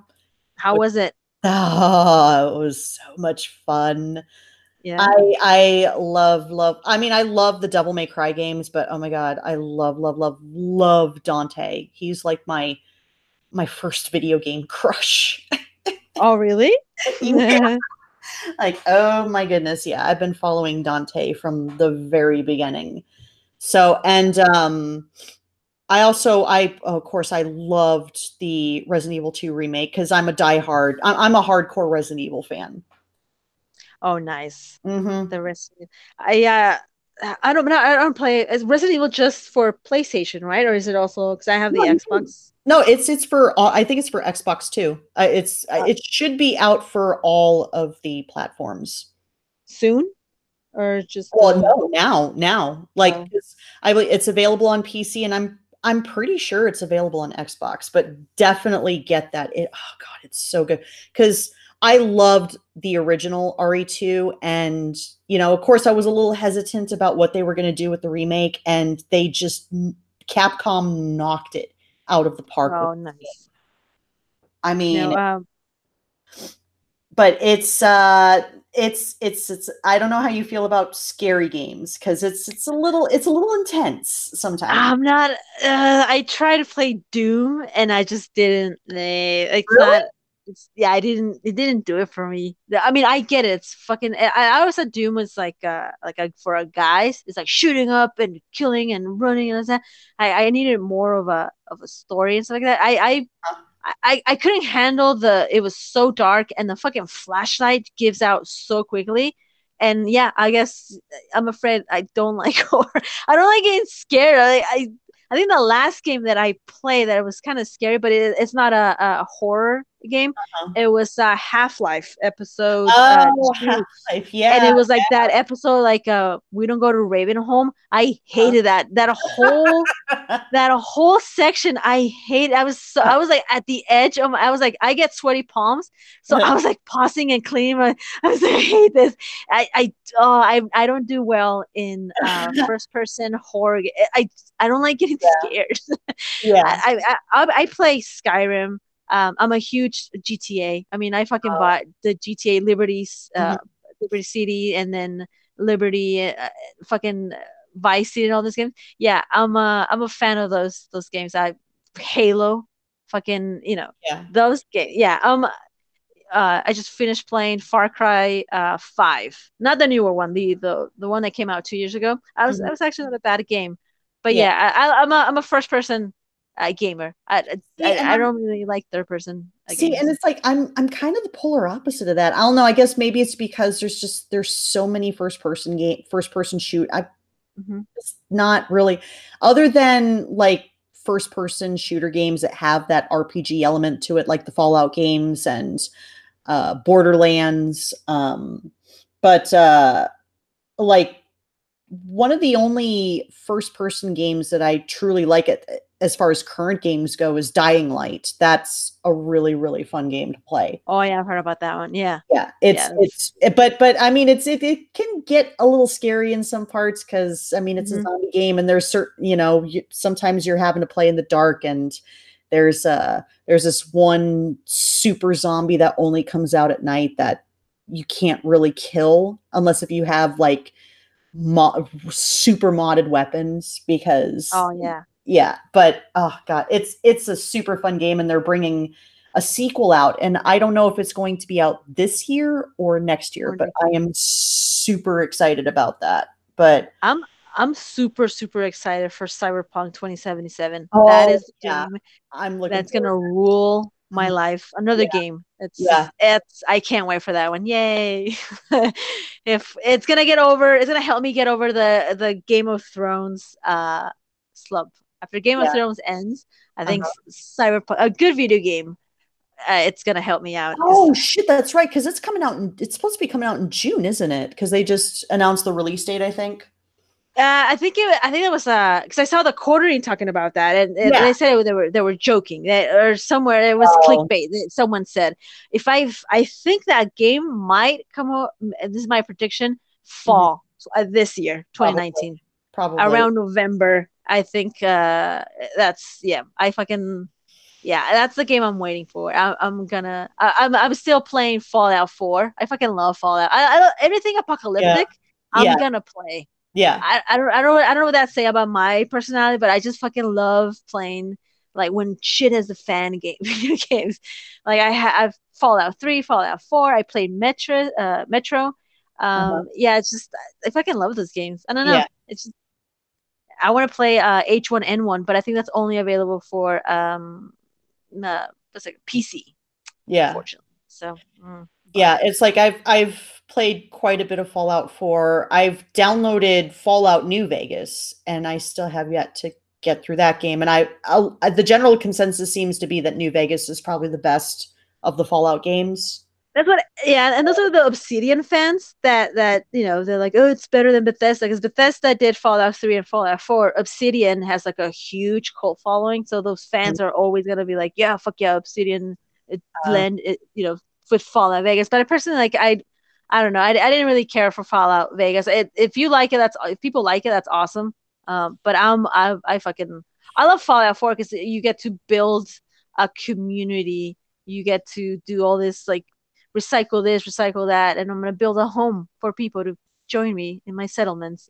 Some people find it annoying, but I fucking love that about Fallout 4. Oh, and that's cool. My husband would do the same thing with Fallout 4, and instead of him like actually going out and exploring and fighting some of the raiders and stuff like that, he would just be in his community, just building houses and stuff. Yeah, I'm not kidding. When I started to play Fallout 4, I would spend more time. Like when I found the ability, like when I figured out how to build shit, I just like, how many more cat pictures do I need? I'll be right back. I gotta find more wood. Like that was me. Like, and I totally forgot about the game, but it keeps you distracted on so many levels. Like you got settlements to help out, you got settlements to build, you got people to help out, you got the Brotherhood, you got the Minutemen. It was like, and that's what I like about non-linear games. You choose your fate. Like you choose to do whatever the hell you want. Yep. And I don't know. I'm a sucker for games like that where I'm responsible for my choices, for my fate. And this is why I play like Skyrim, and I can't wait for Cyberpunk. I've heard Cyberpunk is going to be a massive world, open world video games that you're going to get to travel to space, like discover more up there. So I can't wait for Cyberpunk 2077. I'm very, very stoked for it. Yeah, and that's one thing that I really like about Dying Light is that they've created an open world zombie game, and it's the great thing is that, and then you can mod your weapons, and then it kind of has RPG elements to it because you can earn skill points and power points, and the higher you go up in levels, the better access you get to more access you get to better weapons and stuff like that. And then I think in the second game, it looks like they're going to add something like what they've been doing with Fallout, where you can actually choose, like you have those situations when you're talking to another NPC, and then you get like the dialogue tree, like what do you choose and stuff like that on how to respond. It looks like they're going to add that to the Dying Light 2, and I'm kind of like intrigued by that. So I'm like, oh, so it sounds like it's going to be more along lines of a choose your own adventure. Yeah. It's games like that where just give me my, and you become one with your game. You know what I mean? Like the thing that I hear about Cyberpunk is that it's going to be an adult theme game. So that's one thing that I'm excited for. And then you get to kind of create your own persona in the game. Like if you want tattoos, you got tattoos. You want a scar, you got a scar. If you want to fuck boys and girls, you can do that. I mean, it's gonna be an adult theme game, and I can't wait. Like a CD Rec project, I go for it. Like, and I hope they don't cuck when how the fucking SJs go after video games. Yeah. Like I heard when this game was announced, I heard people bitching, like SJs actually bitching, like there was gonna be a female and a male, and that's it. And people were like, "Well, what about other genders?" Like, screw you, dude. It's just female and a male. Like, no. And I'm glad CD Red Project was like, "No, we're not gonna cuck to you guys. Like, fuck you. It's just female and male. You want your own games? Make it yourselves. Make your own games. Exactly." So wait, CD Projekt Red, they're the same developers that did the Witcher games, right? Exactly. Okay. Yep. Okay. Yeah, I've never played The Witcher. I've heard it's a good game. I've heard Witcher is fantastic. I picked up Witcher 3 for the PS4. I have so many freaking games to play. It's not even funny because I have that. I still have yet to finish Dragon Quest 11, and then I beat Resident Evil 2 Remake. I've beat Devil May Cry 5. Have you played Red Dead? The first Red Dead is actually Red Dead Redemption. The first one's actually pretty good. And I've heard Red Dead is really good, and I've especially heard that the sequel is way better.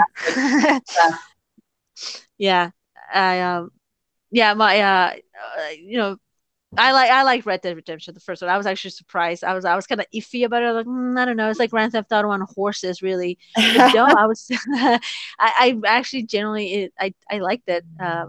It feels like, and this is what I love about video games. When you play a game, you get sucked into this life. You know what I mean? Even though I don't know. I'm so glad I fucking Halo was the one game that I became so obsessed with. It was not even fun. I think I finished the game 3 or 4 times because it was so good. I was just I was obsessed with it. It was like a church. Like when you hear that song, you're like, the Church of Halo, guys. Like I fucking love that game. One of my favorite games, top 10. And then I've also got I played the first Dark Souls game, which that's Oh, nice. it's quite the challenge, but I tell you, when you start to get used to the controls, it becomes a little easier. And Mhm. I really enjoyed Bloodborne, and I guess the same developers that did Bloodborne also did the Dark Souls games. So I'm like, okay, well, I have to check out the Dark Souls games because I really enjoyed Bloodborne. Yeah. But yeah, how is this? Oh, so I take it Santovia is a Skyrim. Fuck No, it's yes, not Skyrim. Antovia. You know, and I still need to play that. Sora Luna You says Witcher. should. Sora Luna says Witcher 1 is fantastic. Mhm. So, oh, and then I see Santovia mention Shadow of Mordor, which I've heard is a pretty good game. Nerd. No, I'm kidding. Yeah, yeah, it's a good game. Nerd. Centivia just came out as a nerd. Yeah, no, that's a great game. It's my boyfriend played it and he said it was awesome. Now, is that Lord of the Rings? Is that in the Yep. Lord of the Rings? Okay. Yes, exactly. You know what's a really good game too? A Portal. I don't know if any Portal fans out there. I fucking love Portal.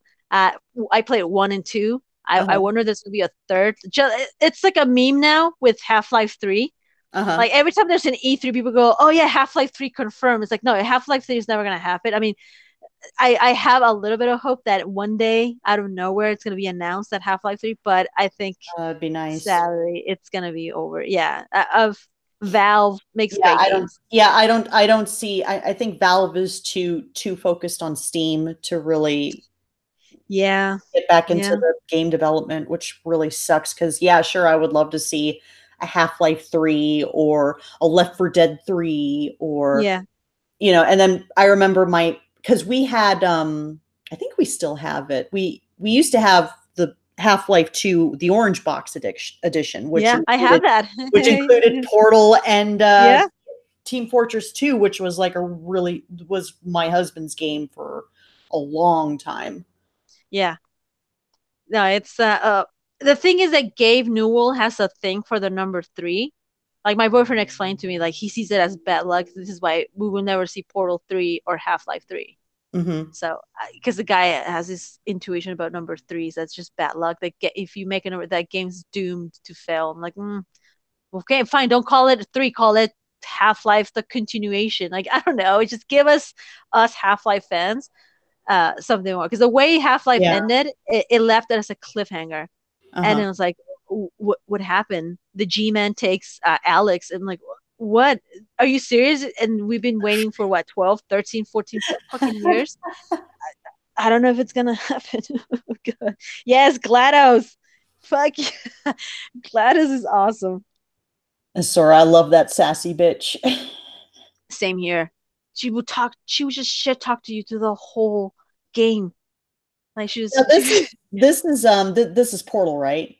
yeah, uh-huh. Is this the robot chick with like Yeah.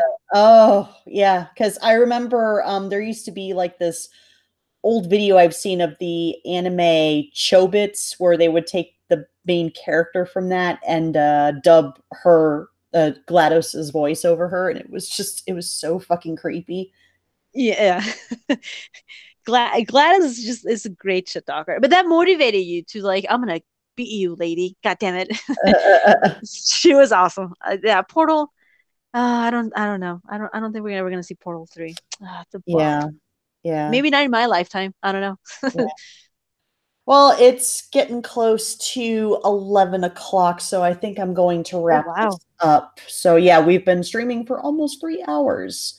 Thank you guys for joining us in the chat. That's so So, awesome. Sora, so RJ, Santavia, hey. yeah, so there's probably going to be a stream on Friday, so or Next week. next week. So to Mhm. kind of go over, since the season finale is just around the corner afterwards, I think this either Friday or Saturday, I will probably do a stream with you guys. Cool. And we're just going to go over season 9 overall, and hopefully we can get Walking David and Fandom in the chat in to join us. Yeah. So, and for anyone here, I do have an episode of Operation Domination planned tomorrow with Jenna. So, should be about 2 p.m. Mountain Standard Time. So be on the lookout for that. And I guess Kattegat, Yep. it was great to have you here. Thank you for having me. Chat, thank you everyone for joining in and participating. And I guess if I don't see you all here tomorrow, I will certainly see you here next week. So take care. Have a good night, guys. Good night. Bye.